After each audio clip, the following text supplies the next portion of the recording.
میرے جیسا آدمی اس بات کا ثبوت ہے کہ اللہ کی ہدایت حاصل کرنے کے لیے کوئی بڑا انٹیلیجنٹ ہونا ضروری نہیں ہے، کوئی فلسفی ہونا ضروری نہیں ہے، بہت زیادہ کتابیں پڑھنا ضروری نہیں ہے۔ ہدایت کو موت کے بعد ہے کیا ہے کو آپ اگر بہت سیریس مسئلہ بنائیں اپنا، اور شاید دیانتداری اگر ہو انسان کے اندر، تو میرے جیسے آدمی کو بھی یہ باتیں سمجھ آ جاتی۔ تو اب قرآن کے اندر وہ ثبوت موجود ہے جو کہ سب سے بڑا ثبوت ہے اس بات کا کہ یہ خدا ایگزسٹ کرتا ہے۔ کون سے والا خدا؟ وہی والا خدا جس نے حضرت عیسیٰ سے رابطہ کیا، حضرت موسیٰ سے رابطہ کیا، حضرت ابراہیم، اس سے پہلے all the way to first human being۔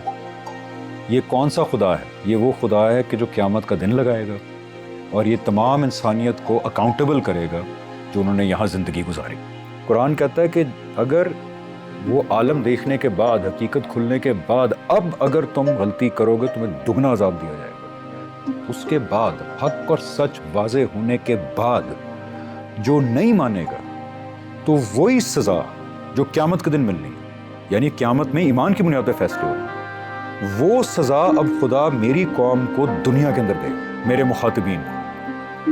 اور جو بات مانیں گے، اپنے آپ کو خدا کے سامنے سرنڈر کریں گے، ان کو دنیا کے اندر انعام دیا جائے گا کہ یہ ساری اسکیم، یعنی کہ خدا موجود ہے جو واقعتاً مرنے کے بعد سارے انسانوں کے لیے قیامت لگائے گا اور اس کے اندر اکاؤنٹیبلٹی ہوگی، اور آپ صلی اللہ علیہ وسلم اور یہ نبی، رسول، کتابیں، اسکرپچرز، یہ سارا معاملہ ٹھیک ہے۔ وہ کیا ہے سب سے بڑی دلیل؟ اور وہ دلیل اتنی کنکلوسیو ہے، اتنی ایویڈنٹ ہے کہ اس کو ایک تو ان بلیور بھی ڈینائی نہیں کر سکتا کہ ہاں یہ معاملہ ایسے ہی تھا۔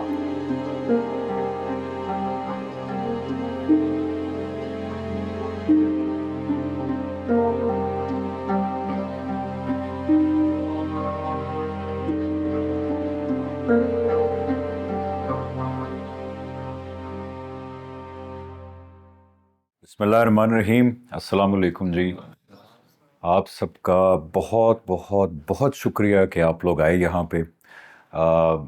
المورد کا بہت شکریہ جس نے موقع دیا بات کرنے کا مجھ جیسے ایک عام آدمی کو، اور میں اپنے آپ کو بالکل اس قابل نہیں سمجھتا کہ یہاں پہ بیٹھوں۔ یہاں پہ ماشاءاللہ جو ہے وہ جیسے جیسے نام بیٹھتے ہیں، میں ان کی فہرست میں وہ نہیں ہوتا ایک ٹاٹ میں کس کا مخمل میں ٹاٹ کا پیوند جو ہے محسوس کر رہا ہوں۔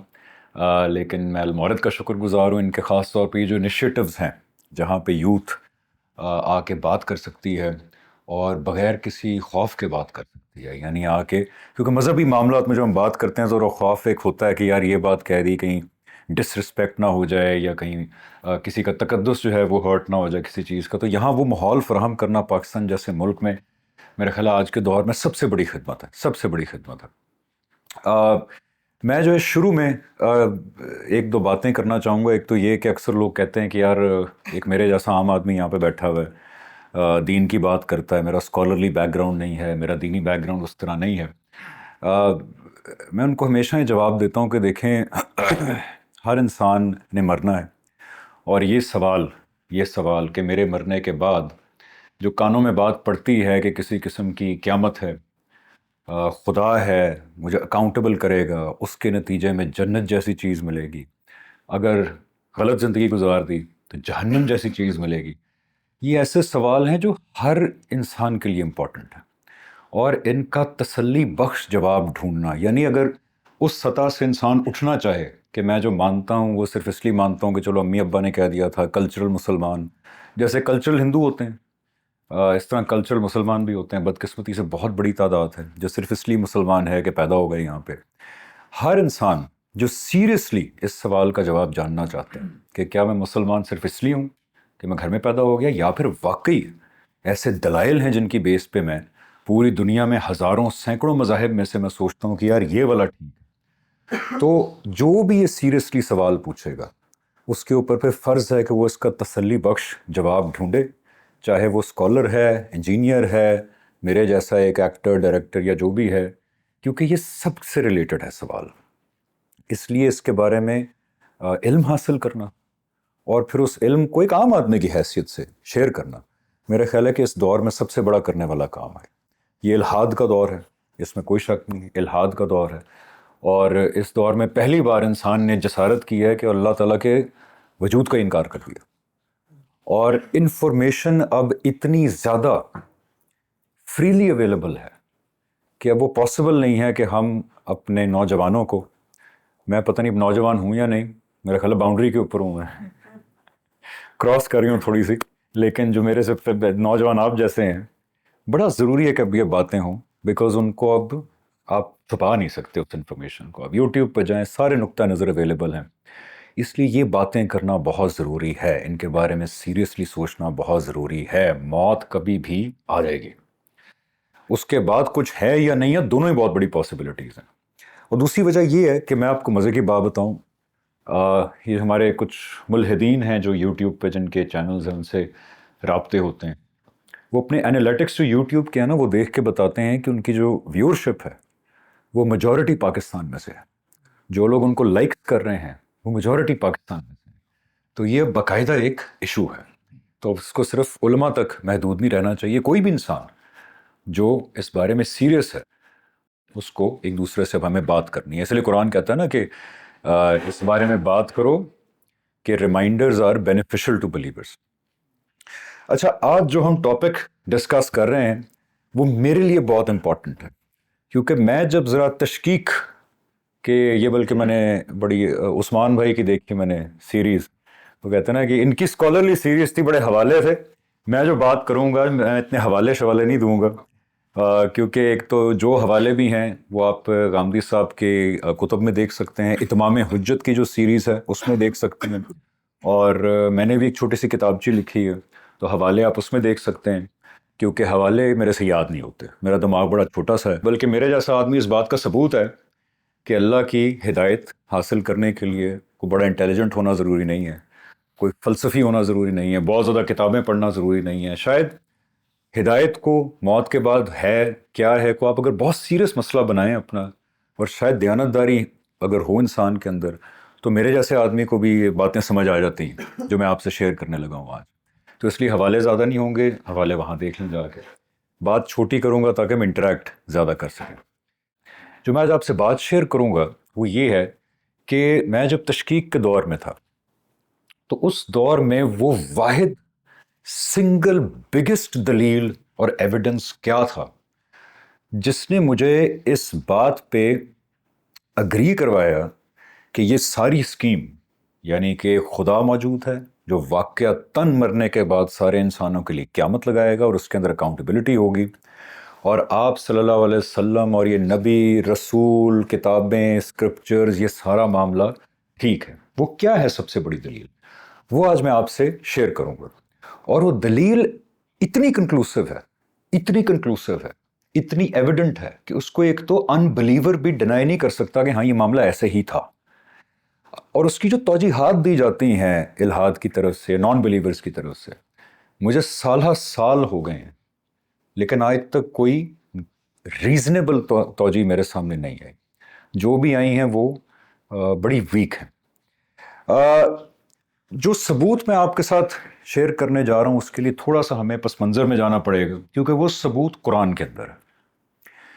اب کیونکہ ہماری آڈینس میں صرف مسلمان نہیں ہیں، بہت سارے اور نقطہ نظر کے لوگ ہیں، تو پہلے ذرا 2 منٹ میں 5 منٹ اس بات پر ڈسکس کرنا چاہتا ہوں کہ آخر جب انسان ان سوالوں کے جواب ڈھونڈ رہا ہو خدا کے بارے میں، آخرت کے بارے میں، تو قرآن ہی کیوں؟ بہت ساری کتابیں ہیں، بہت سارے مذاہب ہیں، تو اس پہ ذرا تھوڑی سی روشنی ڈالتے ہیں. اور یہ ظاہری بات ہے میرا ذاتی سفر ہے، تو اس لیے میں اپنے سے ہی اس کو ریلیٹ کروں گا. جب میں اس پوائنٹ پہ آیا کہ میری عقل نے مجھے بتا دیا کہ یار میرا کوئی خالق ہونا چاہیے، کیونکہ عقل آپ کو صرف یہیں تک لا سکتی ہے. جب آپ کائنات کو دیکھتے ہیں، اپنے آپ کو دیکھتے ہیں، ڈی این اے جیسی چیزوں کو دیکھتے ہیں، جو ربط ہے، انٹیگریٹڈ کمپلیکسٹی ہے کائنات میں، تو آپ کہتے ہیں یار یہ سب کچھ ایسے نہیں ہو سکتا. آج ہم کمپیوٹر کے دور میں ہیں، ہمیں پتہ بائنری کوڈ کیا ہوتا ہے. آپ ڈی این اے میں دیکھتے ہیں تو اسی طرح کا کوڈ ہے، ایک لینگویج ہے. آپ کہتے ہیں یار ہونا چاہیے، لیکن اس کے آگے اب انسان کی عقل کہیں پہنچ نہیں سکتی. اب کہتے ہیں اچھا بھی اگر کوئی کریٹر ہونا چاہیے تو وہ کون ہے، کیا چاہتا ہے، اس کے ایٹریبیوٹس کیا ہیں؟ اس کے لیے پھر آپ کو ظاہری بات ہے مذہبی آئیڈیالوجیز میں جانا پڑتا ہے. اب مذہبی آئیڈیالوجیز میں دو ہی ہیں. آئی نو کہ ہزاروں مذہب ہیں، لیکن اگر کیٹیگرائز کریں اور اس میں آپ کو غلطی کروں تو مجھے کریکٹ کر دیجیے گا سر. دو ہی ہیں کیٹیگریز اگر کریں. ایک ہیں اسپرچل مذاہب جو یہ بلیو کرتے ہیں کہ یار انسان جب اپنے اندر جاتا ہے، تخیل میں جاتا ہے یا میڈیٹیشنز کرتا ہے تو پھر وہ بہت سارے حقائق پا لیتا ہے. اور ایک ہیں ریویلڈ مذاہب جو کہتے ہیں کہ نہیں، انسان کی عقل میں اور اندر تخیل وغیرہ میں کوئی اتنی کیپیسٹی نہیں ہے، وہ خدا نے خود بتایا انسان سے رابطہ کر کے کہ وہ کیا چاہتا ہے. اب میں نے ریویلڈ ریلیجن کیوں چوز کیا؟ میں نے اس لیے چوز کیا بیکاز مجھے بیسک مقدمہ اسپرچل ریلیجنز کا اپیل نہیں کیا. اس کی وجہ یہ ہے کہ انسان ویریفائبلی آج تک ڈیمونسٹریٹ نہیں کر سکا کہ اس کے پاس کوئی ایسی قوت موجود ہے کہ وہ کائنات کے بڑے حقائق جان پائے.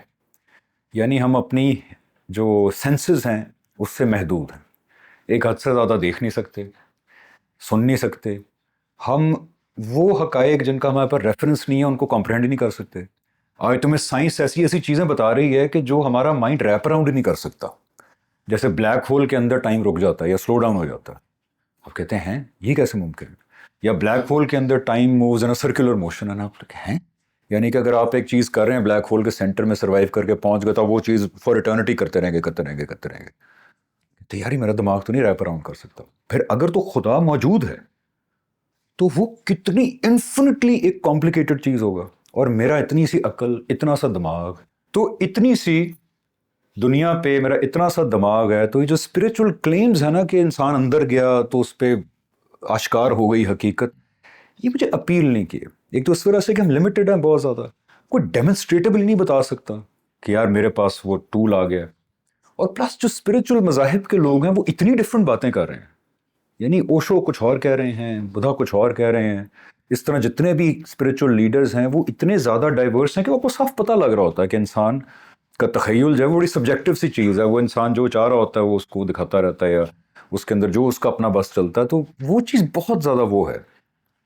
ریویلڈ ریلیجن کا صرف مقدمہ، بھی میں نہیں کہہ رہا ٹھیک ہے غلط ہے، لیکن اس کا مقدمہ میک سینس کہ اچھا بھی جو بھی کائنات کا بنانے والا تھا اس نے خود رابطہ کر کے خود بتایا کہ وہ کیا ہے، خود ہم کیا ہیں، ہمارے مرنے کے بعد کیا ہوگا. بیکاز کوئی انسان مرنے کے بعد بھی تو واپس نہیں آیا نا. یا ہوتا کہ چلو جی میں 6 سال مر کے دیکھتا ہوں، اس کے بعد واپس آ کے آپ کو بتا دوں گا یار ہے یا نہیں ہے کچھ اور کیا ہے. یہ بھی نہیں ہو سکا نا. تو یہ مقدمہ اپنی فاؤنڈیشن میں سب سے سالڈ ہے. اور میں ظاہری بات ہے کہ ایک اسکالرلی پوائنٹ آف ویو سے نہیں، میں ایک عام آدمی ہوں. میں کہتا ہوں مجھے موٹی موٹی بات بتاؤ. اگر تو خدا ہے، اس کا کوئی مقدمہ ہے، تو وہ ایک عام آدمی کے لیے ہونا چاہیے. موٹی موٹی باتوں میں سمجھ آنا چاہیے. اس میں اگر بہت فلسفہ انوالوڈ ہے، لٹریچر انوالوڈ ہے، میں نے 500 کتابیں پڑھنی ہیں، تو اس کا مطلب ہے عام آدمی سے ریلیٹڈ وہ نہیں ہے. پھر وہ صرف اسکالرز کا دین ہے. پھر اکاؤنٹیبلٹی کیا صرف اسکالرز کی ہونی ہے، علماء کی ہونی، میری نہیں ہونی. تو یہ ایک فریم ورک بنا کے میں نے کہا چلیں جی ریویلڈ مذاہب کو دماغ خالی کر کے دیکھتے ہیں. بالکل بلینک کینوس، جو سنا تھا پڑھا تھا بھول جاتے ہیں، بالکل نیوٹرل ہو کے دیکھتے ہیں. اچھا جب آپ ریویلڈ مذاہب میں آتے ہیں، ابھی میں آپ کو وہی بتا رہا ہوں کہ قرآن کیوں ریویلڈ مذاہب میں آتے ہیں، تو وہاں پہ سب سے بڑی جو روایت ہے وہ ہے ابراہیمی مذہب کی روایت. یہ جو ابراہیمک فیتھ ہے، آج بھی دنیا کا تقریباً نصف حصہ، اگر میں غلط نہیں ہوں تو 3.5 ارب 4.25 ارب لوگ جو ابراہیمی مذاہب سے وابستہ ہیں، تقریباً نصف حصہ دنیا کا وہ ابراہیمی ٹریڈیشن سے اپنے آپ کو منسوب کرتا ہے. ریگارڈلیس کہ ان میں کیا ڈفرینسز ہیں. وہ کہتے ہیں جی ہم ابراہیم والی بات کو مانتے ہیں، علیہ السلام، ہم ابراہیم کی بات کو مانتے ہیں، ان کے مذہب کو مانتے ہیں، ان کے خدا کو مانتے ہیں. اچھا بھی ٹھیک ہے، اب سب سے بڑا ٹریڈیشن میرے سامنے آ گیا. اب اس ٹریڈیشن کے اندر بھی سب کیٹیگریز ہیں. نیچے کیٹیگریز ہیں، یہود بھی ہیں، عیسائی بھی ہیں، مسلمان بھی ہیں. تو اب میں ان میں سے کس کو دیکھوں؟ اب ان میں سے کس کو دیکھنے کے اندر قرآن سٹینڈ آؤٹ کرتا ہے پیورلی فار ایکڈیمک ریزن. یعنی ابھی میں بلیور پوائنٹ آف ویو سے نہیں کہہ رہا. میں یہ نہیں کہہ رہا کہ جی آپ قرآن کو تقدس کی بنیاد کے اوپر جو نہیں. آپ سوچیں میں ملحد ہوں. میں کہتا ہوں بھی مجھے بتائیں میں قرآن کو کیوں سلیکٹ کروں، میں بائبل کیوں نہ پڑھوں، میں توریت کیوں نہ پڑھوں. اب مسئلہ یہ ہے کہ جو توریت ہے یا اولڈ ٹیسٹمنٹ ہے، نیو ٹیسٹمنٹ ہے جو حضرت عیسیٰ کی طرف منسوب ہوتا ہے، اس کے اندر کچھ ٹیکنیکل پرابلمز ہیں جو قرآن میں نہیں. تو بالکل ٹیکنیکل بنیاد پہ قرآن ہی واحد چیز بچ جاتا ہے جس کو دیکھنا پڑے گا. تورات جو ہے اس میں کچھ ٹیکنیکل پرابلمس ہیں. فار ایگزامپل کیا ہے؟ تورات کی ہسٹری اتنی پیچھے ہے کہ ہمیں اس کے اوریجنز نہیں پتا. یعنی حضرت موسیٰ نے تو وہ دی، اب حضرت موسیٰ نے جب وہ دی تو پھر اس کے بعد وہ کیا ری رائٹ ہوئی، کیا وہ انٹرپریٹیشنز آئیں، کیا وہی الفاظ ہیں، کیونکہ پھر بنی اسرائیل پہ تباہی کا دور بھی آیا، پھر توریت بھی انہوں نے دوبارہ اس کو وہ کیا. تو وہ اتنی پیچھے ہسٹری جاتی ہے کہ میں نہیں، یہ کوئی مسلمانوں کا بلیف نہیں ہے. جو جوش اسکالرز ہیں ان کے اندر بھی آپس میں ڈسکشن، جو یہودی ایکسپرٹس ہیں وہ بھی یہ مانتے ہیں، مطلب وہ اس بات کو کنٹیسٹ نہیں کرتے. فار ایگزامپل میں نام لکھ کے لایا ہوں، رچرڈ ایلیٹ فریڈمن ہے، ایک اسپیشلسٹ ہیں اس کے تورات کے. اسرائیل فنکلسٹین، باروخ جے شوارٹس، بہت بڑا نام ہے تورات سٹڈیز کا جو ہے. اس کے بعد جی جوئل باڈر، اور یہ ہمارے شوارٹس صاحب تو جو ہیں یہ پروفیسر ہیں ہیبرو یونیورسٹی. تو یہ کوئی وہ نہیں کہ مسلمانوں کی تنقید ہے، یہ ان کے اپنے اندر بحث ہے کہ یار اس کی ایگزیکٹ آتھرشپ جو ہے یہ ان کو نہیں اس طرح ٹریس بیک ہوتی ڈائریکٹلی ٹو حضرت موسیٰ علیہ السلام. آپ کہتے ہیں اچھا یار یہ تو بڑا مسئلہ ہے، ٹھیک ہے، کیونکہ مجھے تو اوتھینٹک چیز چاہیے. اچھا اس کے بعد جب آپ آتے ہیں حضرت عیسیٰ کی جو بائبل ہے انجیل، اس میں بھی ایک پرابلم ہے، سب بہت بڑا پرابلم ہے کہ وہ اپنی اوریجنل لینگویج میں اویلیبل ہی نہیں. یعنی حضرت عیسیٰ بولتے تھے ارمیک، اور وہ اس کی ہمارے پاس شاید گریک ٹرانسلیشنز موجود ہیں. اچھا اس کے اندر بھی پرابلم یہ ہے کہ وہ حضرت عیسیٰ کے الفاظ تو کہیں کہیں چیدہ چیدہ آ جاتے ہیں، لیکن وہ زیادہ تر انڈائریکٹ اکاؤنٹس ہیں کہ یار میتھیو کے مطابق حضرت عیسیٰ نے یہ کہا، جان کے مطابق حضرت عیسیٰ نے یہ کہا. پھر ہمیں پتہ ہے کہ کاؤنسل آف نائسیہ میں کئی کتابیں ہٹائی گئیں، باقی ڈالی گئیں. تو وہ بھی ایک ذرا بڑی عجیب، ابھی میں کہہ رہا ہوں بالکل نیوٹرل پوائنٹ آف ویو سے. تو مجھے بتائیں کہ جب بندہ یہ چیزیں دو دیکھتا ہے تو کہتا ہے اچھا یار میں نے اتنا اگر ٹائم لگا کے کسی ایویڈنس کو دیکھنا ہے تو ان دو میں تو یہ بڑی پرابلمس ہیں بنیادی طور پہ. ایک اور بڑا پرابلم ہے وہ یہ کہ بائبل جو اس وقت ہم کتاب دیکھتے ہیں اپنے پاس، وہ بڑی لوگوں کو غلط فہمی ہے کہ وہ انجیل ہے. وہ نہیں ہے، وہ ایک بہت بڑا مجموعہ ہے جس کے اندر اولڈ ٹیسٹمنٹ بھی ہے، تورات پہلی 5 کتابیں جو ہیں، اس کے بعد انجیل کا مطلب یہ کہ جہاں پہ حضرت عیسیٰ بول رہے ہیں، یعنی جب میتھیو کہتے ہیں کہ حضرت عیسیٰ نے یہ کہا وہ انجیل ہے. پھر اس کے اندر یہود نے اپنی ہسٹری بھی ڈالی ہوئی ہے، جو بنی اسرائیل ہے اس کی ہسٹری بھی موجود ہے، جو خیر بڑی خدمت ہے اس لحاظ سے کہ انہوں نے اپنی ہسٹری بھی محفوظ کر دی. تو وہ بائبل ایک بہت بڑا مجموعہ ہے، ہسٹری کا بھی، تھرڈ پرسن اکاؤنٹ اس کے اندر. سو میں کہتا ہوں اچھا اب قرآن دیکھتے ہیں، کیا قرآن ان ٹیکنیکل پیرامیٹرز کو پورا کرتا ہے جو ایک بالکل نیوٹرل انسان اگر سورس کو دیکھنا چاہے کہ ریویلڈ مذاہب کے، ابراہیمی مذاہب کے، تو کیا قرآن ان ٹیکنیکل چیزوں کو پورا کرتا ہے؟ بالکل کرتا ہے. کیسے کرتا ہے؟ نمبر 1، کیا قرآن اپنی اوریجنل لینگویج میں اویلیبل ہے؟ یس. اچھا اس کے بعد قرآن جو ہے کیا ہم سرٹنٹی سے کہہ سکتے ہیں کہ یہ وہی ڈاکیومنٹ ہے جو ایک شخص، اور میں بھی non believer point of view سے بات کر رہا ہوں، محمد ابن عبداللہ صلی اللہ علیہ وسلم ایک شخص تھے، یہ ان کا ہی دیا ہوا ڈاکیومنٹ ہے، جیسے حضرت موسیٰ کے بارے میں ہے نا ایک وہ ہسٹری میں. بالکل ہم یہ بات مان سکتے ہیں. کیوں مان سکتے ہیں؟ کیونکہ آپ صلی اللہ علیہ وسلم ایک اس دور میں آئے جب تاریخ زندہ تھی. آپ کے ماننے والے کو 15 10 12 نہیں تھے، ہزاروں کی تعداد میں تھے. ان ہزاروں نے کوئی یہ تو نہیں کہ دنیا کے بیک واٹرز میں زندگی گزاری، پورا عرب فتح ہو گیا، اس کے بعد انہی لوگوں نے آدھی دنیا، بلکہ آدھی کیا پوری سویلائز دنیا پہ جو ہے وہ فتح حاصل کر لی. اور ان لوگوں نے ہزاروں کی تعداد میں آپ صلی اللہ علیہ وسلم کو دیکھا، ملا، ان سے کتاب وصول کی. یعنی تاریخ میں آتا ہے کہ تقریباً جنگ یمامہ جو تھی، جو آپ صلی اللہ علیہ وسلم کی دنیا سے رخصت ہونے کے فوراً بعد تقریباً ہوئی تھی، 70 حافظ قرآن اس میں شہید ہو گئے تھے. آپ دیکھیں نا کہ 70 شہید ہوئے تو سینکڑوں کی تعداد میں موجود ہوں گے.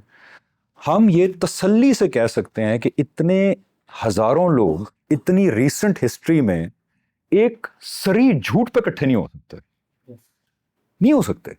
اچھا کسی غلط عقیدے پہ تو ہو سکتے ہیں، جیسے ایک زمانے میں دنیا مانتی تھی دنیا فلیٹ ہے، ٹھیک ہے، لیکن کوئی اس پہ نہیں اکٹھا ہو سکتا کہ جی میں فار ایگزامپل جاوید احمد غامدی صاحب ایک انسان ہیں، میں جانتا ہوں ان کو، وہ ان کا یہ کام ہے، میں جانتا ہوں. کسی انسان کو ڈائریکٹلی آبزرو کرنا، اس کی زندگی کے موٹے موٹے حقائق کو جاننا، اس بات پہ کوئی جھوٹ نہیں اکٹھا ہو سکتا اتنے ہزاروں لوگ.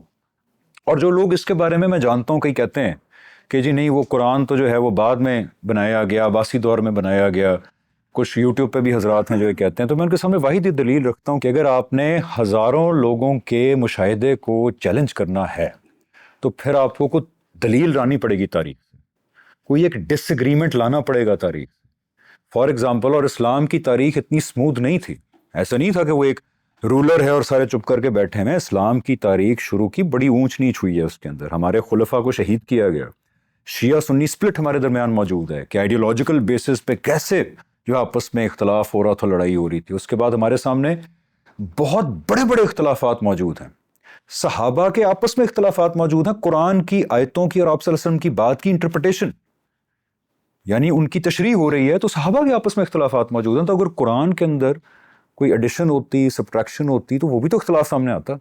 اچھا، یہ جو قرات کا اختلاف ہے، قرات کا اختلاف بھی کوئی بڑا کچھ بھی نہیں ہے، وہ ہوا ہے، وہ جو الہاد پریزنٹ کرتا ہے. کوئی اگر آپ چلے مان لیجیے قرات ہیں بھی صحیح، کوئی ان میں سے ایسی قرات نہیں ہے جس سے قرآن کے مدعے کے اندر اتنا سا بھی فرق پڑتا ہو. یہ بات ٹھیک ہے، وہ ہے تھوڑے مالک یوم الدین، ملک یوم الدین، اس طرح کے جو ہے وہ تھوڑے سے اختلافات ہیں. اور وہ بھی اب ہمیں پتہ ہے، اس بارے میں بھی جاوید غامدی صاحب کا کام، مدرسہ فرحی کا کام، کیا بات ہے اس کی، وہ بھی ہمیں پتہ کیوں ہے.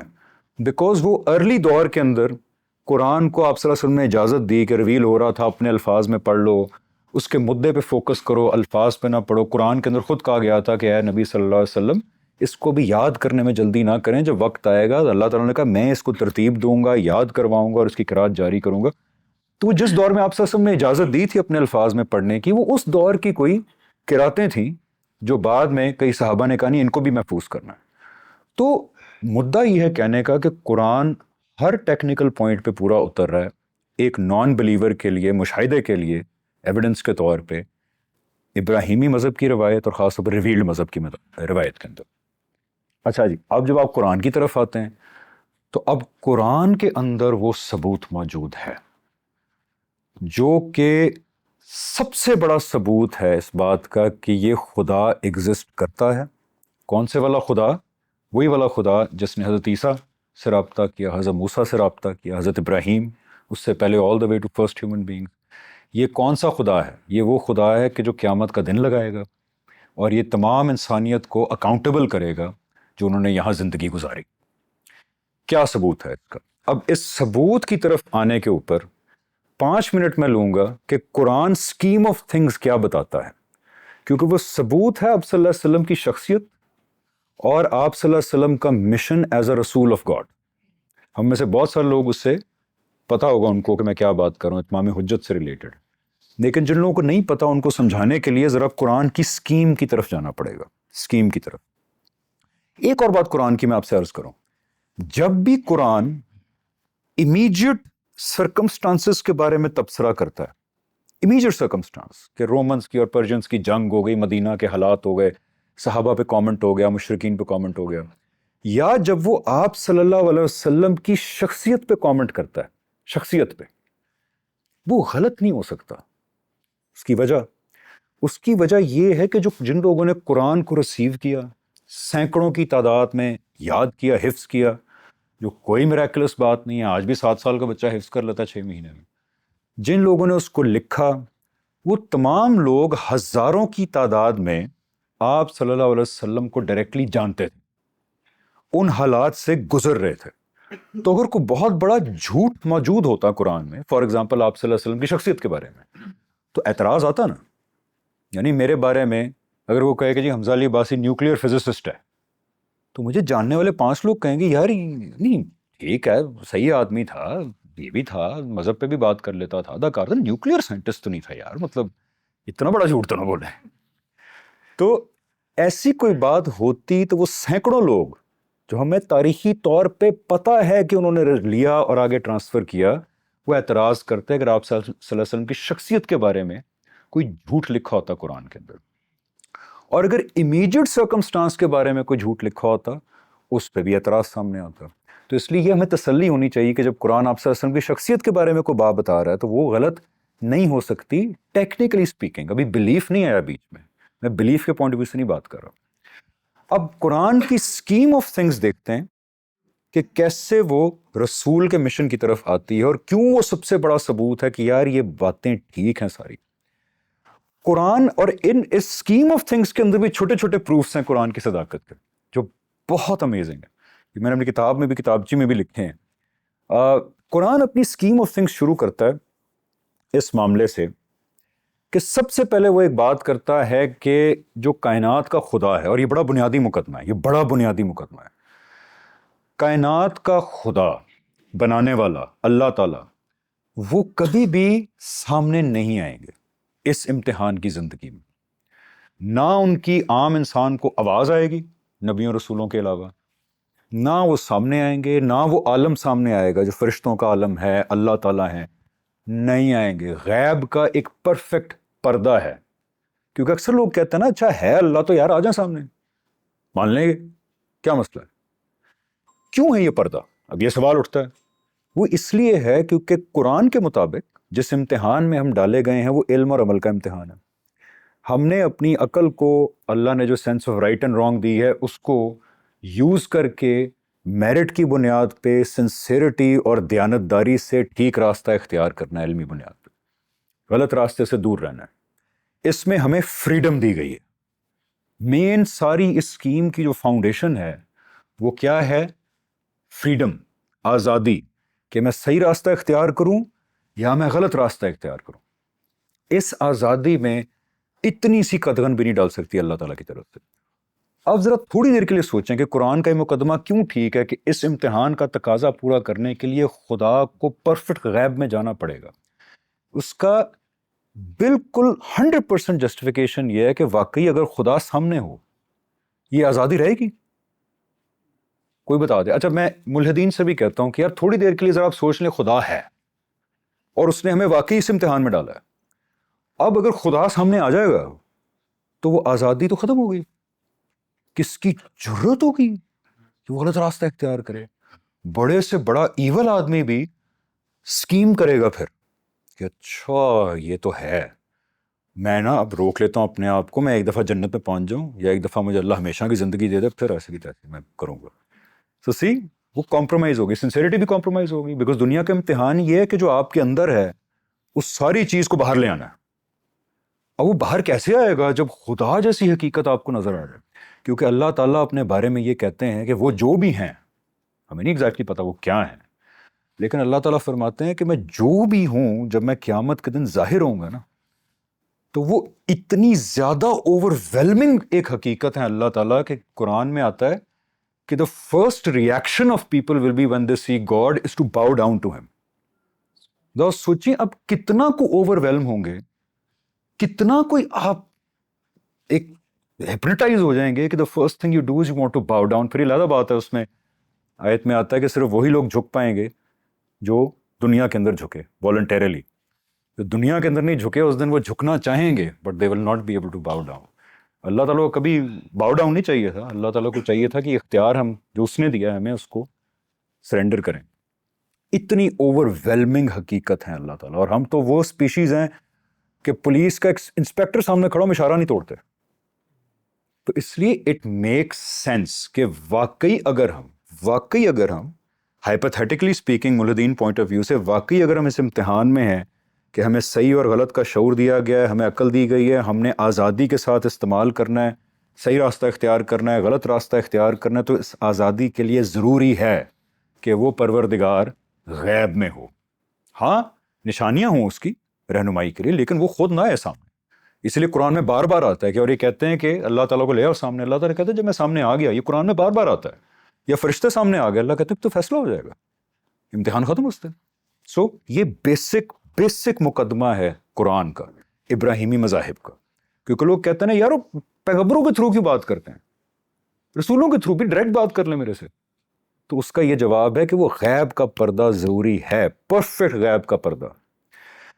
اس کے بعد قرآن یہ کہتا ہے کہ جب پہلے انسانوں کی تخلیق ہوئی، ماڈرن ہومو سیپین، یہ بھی ایک غامدی صاحب کا ایک امتیاز ہے کہ انہوں نے بتایا کہ وہ تخلیق جو قرآن کہتا ہے وہ کیسے ہوئی. ایسے نہیں کہ پتلا بنا دیا، کہ کیسے مٹی سے وہ پروسیس شروع کیا، انسان کو بنایا، پھر اس کے اندر ریپروڈکشن کی صلاحیت رکھی، پھر اس سے نسل چلائی اور انسان کا حیوانی وجود سامنے آیا، پھر ثم سوا ہو، اس کو ہم نے جو ہے بتدریج درستگی کی طرف لے کے گئے.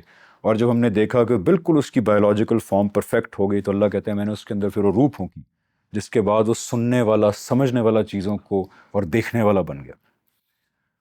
اللہ تعالیٰ کہتے ہیں صرف میں نے یہ نہیں کیا کہ اس کو پرفیکٹ کر کے بنا دیا، اس کے اندر صحیح اور غلط کا شعور رکھ دیا۔ اور میں بڑی سمرائزڈ بات کر رہا ہوں، میں صحیح اور غلط کا شعور رکھ دیا ہر انسان میں، جو اس بات کا جواب ہے جو ملحدین یا نان بلیورز کہتے ہیں نا کہ جی نان بلیور کسی مذہب کو نہ ماننے والے کیوں اتنے اچھے ہوتے ہیں، ان میں بھی صحیح اور غلط کا شعور آتا ہے۔ تو قرآن کہتا ہے کیونکہ سارے انسانوں کے اندر رکھ کے بھیجا ہوا، اندر شعور رکھا، اور صرف اتنا ہی نہیں، اس خدا نے پھر اتنا بڑا اہتمام کیا کہ with the first set of humans, جس کو ہم آدم اور حوا علیہ السلام کہتے ہیں، ان سے ڈائریکٹلی بات کی ان سے، ان کو پورا معاملہ سمجھا دیا۔ سمرائزڈ کیا معاملہ تھا کہ بھی تمہیں میں نے بنایا ہے ہمیشہ کی زندگی کے لیے، تمہارا واحد مشن ہے کہ تم اس ہمیشہ کی زندگی کے لیے، اس ہمیشہ کی دنیا کے لیے کوالیفائی کرو، یہ امتحان ہے، اس امتحان میں تم نے حدود کراس نہیں کرنی، کراس کرو گے جہنم میں جاؤ گے، نہیں کراس کرو گے جنت میں جاؤ گے، میری ابدی دنیا میں میری بادشاہی میں تم آ جاؤ گے۔ اور ایک تمہیں ڈسیو کرنے والا موجود ہے جو ایک اور مخلوق سے ہے، جنات کی مخلوق سے، جو ابلیس ہم جس کو کہتے ہیں، عزازیل کہتے ہیں، ایک ڈسیو کرنے والا، اس سے بچ کے رہنا۔ ٹھیک ہے، یہی نہیں کیا کہ ان کو بتایا، ان کو اس امتحان میں پریکٹیکل بھی کر کے دکھایا کہ ایک علامتی طور پہ کہا کہ یہ کام نہیں کرنا، انہوں نے وہ کام کر دیا، انہوں نے توبہ کی تو اللہ تعالیٰ نے کہا اب تمہیں پتہ ہے ایگزیکٹلی کیا کرنا۔ اب اس بات کی کیا دلیل ہے؟ میں نے کہا تھا نا چھوٹے چھوٹے ثبوت موجود ہیں قرآن کی اسکیم آف تھنگز میں کہ یہ کلام کوئی نارمل چیز نہیں ہے۔ کیا دلیل موجود ہے کہ یہ قرآن کا پورا پیراڈائم ٹھیک ہے، کہ یہ سارے انسان ایک ہی پیغام سے شروع ہوئے تھے اور پھر ان میں تفرقہ پڑنا شروع ہوا؟ میں حیران ہو گیا جب میں نے اپنی کتاب کے لیے ریسرچ کرنا شروع کی۔ دنیا کے بیشتر کلچرز اور مذاہب کے اندر، بیشتر سوائے کچھ بہت منیمل ایکسیپشنز کے، جو جیوگرافی سے بھی سیپریٹڈ ہیں، ٹائم سے بھی سیپریٹڈ ہیں، کوئی ساؤتھ امریکہ میں، کوئی چائنا میں، کبھی ملے ہی نہیں آپس میں، اتنی پرسائز کنسیپچول براڈ سملیرٹیز موجود ہیں ان کے مذہبی عقیدوں کے اندر کہ جو ممکن نہیں ہے کہ موجود ہوں اگر اس کا کوئی کامن اوریجن نہیں۔ یعنی اگر ہم الحاد کی بات مان لیں، وہ آئی تھی ایک کتاب یووال حریری صاحب کی سیپینز، یووال حریری صاحب کا جو مقدمہ تھا وہ یہی تھا نا کہ انسان تو بلینک کینوس تھا، پھر وہ آہستہ آہستہ نیچر کو ایکسپلین کرنے کے لیے اپنے موت کے مسائل کے، یار مرنے سے ڈر لگ رہا تھا، نیچر دیکھ رہا تھا، تو آہستہ آہستہ خدا اور مذہب کا کانسیپٹ شروع ہوا، اس نے تھنڈر دیکھی، اس نے کہا یار اس کے پیچھے کچھ ہوگا۔ اگر یہی معاملہ ہوتا تو یہ اتنی زیادہ پرسائز سملیرٹیز کیوں ہیں؟ یعنی چین کا بھی کلچر دیکھ لیں، نارتھ امریکہ دیکھ لیں، ساؤتھ امریکہ دیکھ لیں، یورپ دیکھ لیں، افریقہ دیکھ لیں، رشیا دیکھ لیں، ان کے پیچھے جو کلچرز میں جائیں تو اتنی براڈ سملیرٹیز ہیں۔ وہ کیا سملیرٹیز ہیں؟ جو ایگزسٹ کر ہی نہیں سکتی اگر یہ مقدمہ ٹھیک ہو کہ بلینک کینوس تھا اور آہستہ آہستہ مذہب آنا شروع ہوا۔ کیا سملیرٹی ہے؟ سارے تقریباً مذاہب کے اندر ایک سپریم کریٹر کا کانسیپٹ موجود ہے، ایک سپریم کریٹر۔ پھر یہ علیحدہ بات ہے نیچے انہوں نے بہت سارے چھوٹے چھوٹے خدا بنا لیے، لیکن ایک بڑا زوس ہو گیا، جوپیٹر ہو گیا، چائنا کے اندر اس کا نام تھا شانگ ڈی، اس کا نام تھا سپریم گاڈ، وہی ایٹریبیوٹس اللہ تعالیٰ کے۔ افریقہ کے اندر بھی اس کے بیشتر نام تھے، اولورون ایک نام تھا اس کا۔ اگر آپ نارتھ امریکہ میں چلے جائیں، نیٹو انڈینز، وہ اس کو دا گریٹ اسپرٹ کہتے تھے، اور وہاں پہ تو اتنی سملیرٹی ہے نارتھ امریکن ٹرائبز میں، وہ کہتے تھے گریٹ اسپرٹ نے ہمیں ایک سیدھے راستے پہ چلایا ہے، صراط مستقیم، اور اس راستے پہ ہم نے سیدھا چلیں گے تو ہم منزل پہ پہنچ جائیں گے، اس راستے سے ہم ادھر ادھر ہوئے تو پھر ہم گئے۔ اتنی سملیرٹیز ہیں۔ اچھا جی، سپریم بینگ، اس کے بعد زندگی جس طرح ہم گزاریں گے اس کی بیس پہ ہماری اکاؤنٹیبلٹی ہوگی، تقریباً سب میں موجود ہے۔ ہاں مائکرو ڈیٹیلز میں فرق ہے لیکن براڈ یہ چیز موجود ہے۔ اچھی زندگی گزاریں گے یا سرٹن چیزیں اچھی کریں گے تو ہم ایک اچھی جگہ جائیں گے، بری کریں گے تو بری جگہ جائیں گے، تقریباً سب میں موجود ہے۔ اور مزے کی بات بتاؤں، ایک ایسا بینگ جو انسان کو نقصان پہنچانا چاہتا ہے، جو انسان کو چاہتا ہے کہ وہ اس میں کامیاب نہ ہو، وہ اس اچھی جگہ نہ پہنچے، یقین جانیں ہر دوسرے کلچر اور مذہب میں موجود ہے۔ چین میں اس کو مانگوائے کہتے ہیں، نارڈک ریلیجنز میں لوکی ٹائپ کانسیپٹس ہیں، جو نارتھ امریکنز ہیں ان کے اندر بھی وہ ایک ڈیمن کا کانسیپٹ ہے جو انسان کو ٹرک کر دیتا ہے۔ ہر مذہب کے اندر یہ سملیرٹیز کیوں ہیں؟ یہ اسی وقت ہو سکتی ہیں کہ جب ہزاروں ہزاروں ہزاروں ہزاروں سال آپ پیچھے جائیں کیونکہ اب سائنس تو کہتی ہے نا ہم ایک ہی جگہ سے اٹھے مائگریٹ کیے. وہاں کامن نالج تھی اور پھر ہزاروں سال کے اندر جو ہے وہ ڈیٹیریوریٹ ہوئی, براڈ کنسیپچل سملیرٹیز باقی رہ گئیں اور ڈیٹیلز کے اندر پھر دیو ملائیں شامل ہو گئی. کوئی اتنی موضوعاتی بات نہیں ہے. ہم جانتے ہیں کہ مسلمانوں کے اندر بھی, میں کسی کا نام نہیں لیتا, ایک کتاب ہونے کے باوجود جس سطح کی دیو ملائیں ہمارے کئی گروپس میں موجود ہیں, میں حیران ہوتا ہوں کہ کیسے ایک کتاب پہ اتفاق کرنے کے بعد یہ اتنی کہانیاں اور دیو ملائیں کیسے بن گئی. تو سوچو 1400 سال میں ایک کتاب پہ اتفاق کر کے یہ حالت ہے انسانوں کی, تو ہزاروں سال میں, لاکھوں سال میں کیا ہوا ہوگا, کیونکہ ہمیں نہیں پتا حضرت آدم حوا ہو سکتا لاکھوں سال پہلے آئے ہوں. سو قرآن کا یہ مقدمہ کہ ساری انسانیت جب شروع ہوئی تو وہ ایک پیغام پہ تھی, یہ ہمیں جب ہم ایویڈنس دیکھتے ہیں تو یہی بات زیادہ ریزنیبل لگتی ہے. اس کے بعد اللہ تعالیٰ کہتے ہیں کہ جب انسان نے, قرآن کہتا ہے, ابھی میں non believer point of view سے کہہ رہا ہوں, ٹھیک ہے, قرآن یہ کہتا ہے کہ اچھا جی سارے ایک ہی تھے, ویل اینڈ گڈ, زبردست, بڑے عرصے, لمبے عرصے تک انہوں نے فالو کیا, صحیح بات. اس کے بعد وہ تفرقے کا شکار ہونا شروع ہو گیا, ٹھیک ہے, تفرقے کا زدم زدہ بھی ہوتا ہے, سب کچھ ہوتا ہے, کوئی ایسی بڑی بات نہیں, ہمیں پتہ ہے ماشاءاللہ مسلمانوں میں کتنے تفرقے ہیں, ایک دوسرے کے گلے کاٹنے کو دوڑ رہے ہیں ہم. تو اگر مسلمان ایسے ہیں, ریسنٹ ہسٹری ایک کتاب, تو انسان تو پھر ایک کتاب بھی نہیں ہے, ریسنٹ ہسٹری بھی نہیں ہے, پتہ نہیں کیا کیا ہوا ہوگا. تو جب تفرقے ہوئے وہ میسج پلوٹ ہونا شروع ہوا, کیونکہ اگین ہمیں فریڈم ہے, چاہیں تو ہم برائی کریں چاہے تو اچھائی کریں, اس فریڈم کو استعمال کر کے انسانوں نے ٹھیک ٹھاک جو ہے نا وہ کرپشن برپا کی زمین پہ. تو اس کے بعد جو وہ پیغام ایک حد سے زیادہ مسخ ہو گیا, فطرت بھی مسخ کر دی گئی, تو پھر اللہ تعالیٰ کہتے ہیں کہ میں نے نبیوں کا سلسلہ جاری کیا. قرآن کہتا ہے, قرآن ایک ڈاکیومنٹ کے طور پر ہم دیکھ رہے ہیں, قرآن کہتا ہے جی پھر نبی آئے. اب نبی کیا ہوتا ہے؟ نبی وہ ہوتا ہے کہ اللہ تعالیٰ, قرآن کہتا ہے کہ جی خدا جو ہے وہ انسان سے, کسی قوم کے بہترین اخلاقی طور پہ انسان سے رابطہ ہوتا ہے, اس ان سین ریلم سے, اور ان کو بتایا جاتا ہے کہ یار یہ آپ کے ہاں جو باتیں ہیں یہ ساری فضول ہیں, اصل میں حق اور سچ یہ بات ہے جو تم لوگ بھلا بیٹھے ہو, جو تمہاری فطرت میں تھا, جو تمہیں بتایا گیا تھا ایکسٹرنلی بھی, وہ تم بھلا بیٹھے ہو, یہ صحیح بات ہے, ان کو جا کے بتاؤ اپنی قوم کو. اب کیوں نبی سے رابطہ کیا جاتا, پوری قوم سے کیوں نہیں کیا جاتا؟ کیونکہ وہ پردہ برقرار رکھنا ہے, وہ پردہ برقرار رکھنا ہے. اس نبی کے لیے امتحان اور ٹف ہو جاتا, وہ بھی ابھی امتحان میں ہی ہے, لیکن اس نبی کے لیے امتحان اور ٹف ہو گیا, کیونکہ اب اس نے ان سین ریلم کو دیکھ لیا, تھوڑی سی بھی غلطی کی گنجائش نہیں. دیکھا نا حضرت یونس علیہ السلام کے ساتھ کیا ہوا تھا, یعنی ایک جنون ان سے ڈیسیجن کی غلطی ہوئی اور ان کو وہیں پہ پکڑ لیا گیا. قرآن کہتا ہے کہ اگر وہ عالم دیکھنے کے بعد, حقیقت کھلنے کے بعد, اب اگر تم غلطی کرو گے تمہیں دگنا عذاب دیا جائے گا. تو دیکھیں نبی وہ کہتا ہے جی نبیوں کا امتحان کہاں گیا, اس نے تو دیکھ لیا. نبی جو ہیں وہ تو ایک اور زیادہ سینسٹیو پوزیشن میں آ جاتے ہیں. تو پھر جی نبیوں کا سلسلہ جاری ہوا, ٹھیک ہے, میک سینس. کیا ہمیں تاریخ میں بھی ایسی باتیں ملتی ہیں کہ قرآن ٹھیک کہہ رہا ہے؟ بالکل ملتی ہیں. ہر قوم کے اندر, ہر دوسری قوم کے اندر پرانے زمانے میں ایسے لوگوں کا ذکر ہے جو ڈائریکٹ خدا سے رابطہ کرتے تھے اور آ کے قوم کو بتاتے تھے.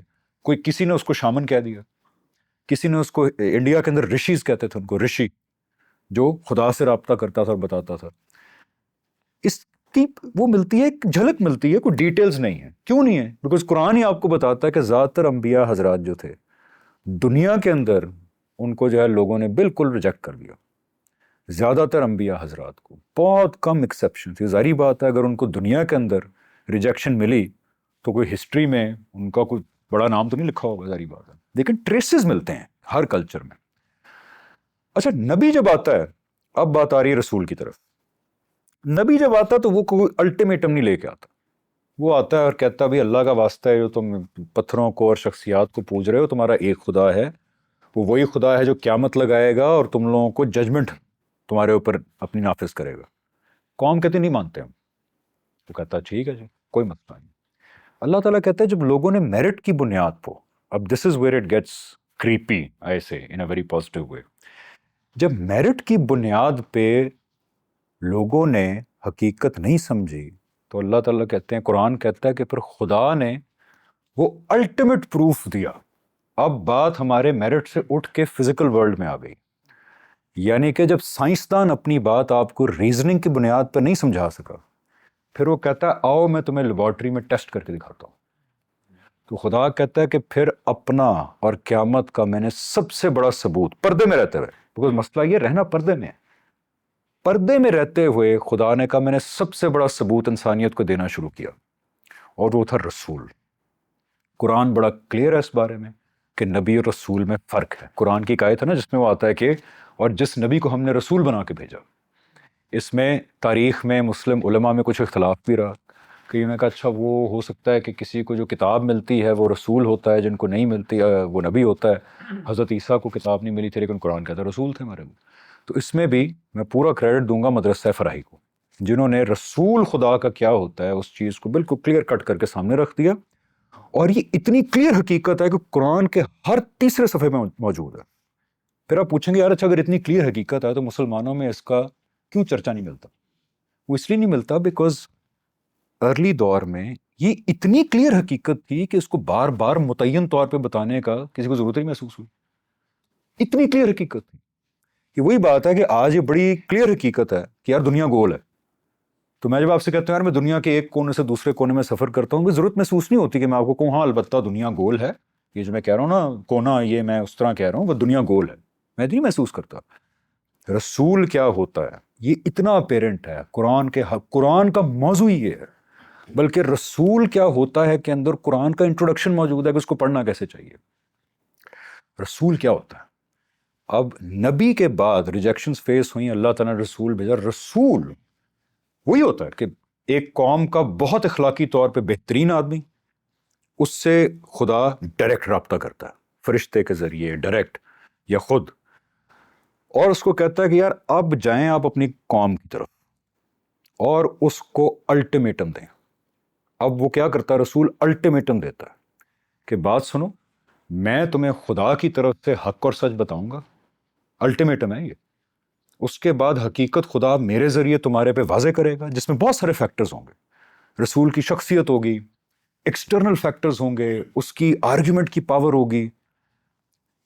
میرے ذریعے رسول کہتا ہے خدا حق اور سچ تم پہ واضح کرے گا، اس کے بعد حق اور سچ واضح ہونے کے بعد جو نہیں مانے گا تو وہی سزا جو قیامت کے دن ملنی ہے، یعنی قیامت میں ایمان کی بنیاد پہ فیصلے ہو رہے ہیں، وہ سزا اب خدا میری قوم کو دنیا کے اندر دے گا، میرے مخاطبین کو۔ اور جو بات مانیں گے، اپنے آپ کو خدا کے سامنے سرنڈر کریں گے، ان کو دنیا کے اندر انعام دیا جائے گا، یعنی ان کو دنیا پہ حکمرانی دی جائے گی۔ یہ ہوتا ہے ایک رسول، اور یہ کہتا ہے یہ میں کر کے جاؤں گا، اس میں کوئی شک نہیں ہونا چاہیے۔ تو کیا ہو گیا کہ قیامت کا لیبارٹری ٹیسٹ خدا کہہ رہا ہے کہ میں رسول کے ذریعے اس کی قوم کے لیے دنیا میں کر کے دکھاؤں گا۔ وہ مہلت رسول جب آتا ہے آپ کے اور میرے لیے مرتے دم تک مہلت ہے، لیکن رسول جب آ جاتا ہے مہلت ختم ہو جاتی۔ یہ ہے قرآن کی سکیم رسولوں سے متعلق۔ کیسے آتی ہے سزا وہ بھی بتا دیا کیسے آتی ہے، وہ نیچرل ڈیزاسٹرز کے تھرو آتی ہے۔ اچھا سزا جو ہے وہ انسانوں کی تلواروں کے ذریعے آتی ہے، سارا مقدمہ فریم ورک بتایا۔ اب آپ دیکھیں کہ یہ کلیم کون کر رہا ہے۔ آپ صلی اللہ علیہ وسلم کا کیا کلیم تھا کہ وہ صرف اللہ کے آخری نبی نہیں ہے بلکہ اللہ کے آخری رسول بھی ہے۔ اب یہ رسول ہونے کا کلیم کون کر رہا ہے؟ یہاں پہ آ جاتی ہے آپ صلی اللہ علیہ وسلم کی شخصیت۔ یہ وہ پہلا ثبوت ہے جو کہ آپ کے ذرا کان کھڑے کرتا ہے کہ یار یہ معاملہ تھوڑا سیریس ہے۔ اگین وہ بات یاد رکھنی ہے، قرآن جو آپ صلی اللہ علیہ وسلم کی شخصیت کے بارے میں بات بتائے گا وہ غلط نہیں ہو سکتی، ٹیکنیکل ریزنس کی بنیاد، بلیف کی بنیاد پہ نہیں۔ قرآن کہتا ہے کہ آپ صلی اللہ علیہ وسلم نے کبھی زندگی میں کوئی پوئٹری میں انٹرسٹ نہیں لیا، آپ صلی اللہ علیہ وسلم نے کبھی ریلیجس باتیں ڈسکس کرنے میں کوئی انٹرسٹ نہیں لیا۔ آئے تھا نا کہ اور تم نے لوگوں سے کہا اور تم نے آپ صلی اللہ علیہ وسلم کو کبھی ان باتوں کا حریص نہیں پایا کہ فلاسفی ڈسکس ہو رہی ہے، ریلیجن ڈسکس ہو رہا ہے۔ کوئی ملٹری ایکسپیرینس نہیں ہے پیچھے، کوئی ملٹری ایکسپیرینس نہیں ہے۔ ایک ٹریڈر ہیں آپ صلی اللہ علیہ وسلم، اور کہاں ٹریڈر ہیں؟ کوئی دنیا کے کیپٹل میں نہیں ہے، عرب کے اندر ہیں۔ وہ اتنا زیادہ بیک واٹر تھا دنیا کا کہ اوپر بڑے بڑے فاتحین بھی جب آپس میں لڑتے تھے نیچے کو جاتا ہی نہیں تھا، بیرن ڈیزرٹ تھا، نہ کوئی خزانہ تھا نہ کھیتی باڑی تھی، بالکل ایک سمجھ لیں جیسے آج کل نیپال ٹائپ ملک نہیں ہوتے کہ وہ اوپر لڑے ہوتے ہیں نیچے کو جاتا ہی نہیں ہے۔ کوئی ملٹری ایکسپیرینس نہیں، کوئی سیاسی ایکسپیرینس نہیں، پڑھنا لکھنا بھی نہیں آتا، کوئی پوئٹری کا ایکسپیرینس نہیں۔ ایک ٹریڈر ہیں, سمپل ٹریڈر ہیں, اور وہ یہ دعویٰ کر دیتے ہیں کہ یار میں وہی رسول, کہ میں وہ خدا کی ججمنٹ بن کے آ گیا ہوں اپنے مخاطبین کے لیے خدا کی طرف سے. اب میرے ذریعے وہ قیامت چھوٹے لیول پہ دنیا میں برپا ہوگی جو مرنے کے بعد سارے انسانوں کے لیے لگنی ہے. اب دیکھنا یہ کلیم کیا ہے کہ اے لوگوں تم شک کرتے ہو اس خدا میں جو قیامت لگائے گا. کیونکہ آج بھی دیکھیں جو ملحدین ہیں, نان بلیورز ہیں, اس خدا پہ اب تھوڑا آرام سے وہ کہتے ہیں یار چلو ہم یہ بھی مان لیتے ہیں کہ کوئی انٹیلیجنس ہوگی. یہ میں صحیح کہہ رہا ہوں کہ نہیں؟ وہ کہتے ہیں یار یہ مشکل ہے ماننا کہ وہ انٹیلیجنس جو ہے وہ میری زندگی کے بارے میں اس کو کیئر ہے, میں اچھے مال کروں گا تو جنت دے گی, برے مال کروں گا دوزخ میں جائے گی. وہ کہتے ہیں یہ کہانیاں لگتی ہیں ہمیں. وہ انٹیلیجنس کو پھر بھی مان لیتے ہیں. تو وہ کہتا ہے یار یہ جس میں رسول کہتا ہے جس میں تم شک کرتے ہو اس خدا میں جو قیامت لگائے گا, وہ اب قیامت لگنے جا رہی ہے میرے مخاطبین کے لیے. یہ کلیم کون کر رہا ہے جس کے پیچھے کوئی ایوولوشن نہیں ہے. یہ اس لیے امپورٹنٹ ہے بیکاز کوئی اور انسانی اگزامپل آپ نہیں تلاش کر سکتے. میں پوچھ کے تھک گیا ہوں, آپ بھی پوچھیے گا آپ کے جو پڑھے لکھے لوگ ہیں, کوئی ایک مثال اور دے دیں کہ ایک انسان جس کے پیچھے کوئی ایوولوشن نہیں ہے وہ یک دم ایک پینیکل کیسے پہنچ جاتا ہے. علامہ اقبال کے پہلے تو علامہ اقبال بن گئے تھے. الیگزینڈر دا گریٹ جو ہے وہ without any evolution Alexander the great بن گئے. کنفیوشس, اچھا ہٹلر دیکھ لیں آپ, میں ہر طرح کی مثال دے رہا ہوں آپ کو.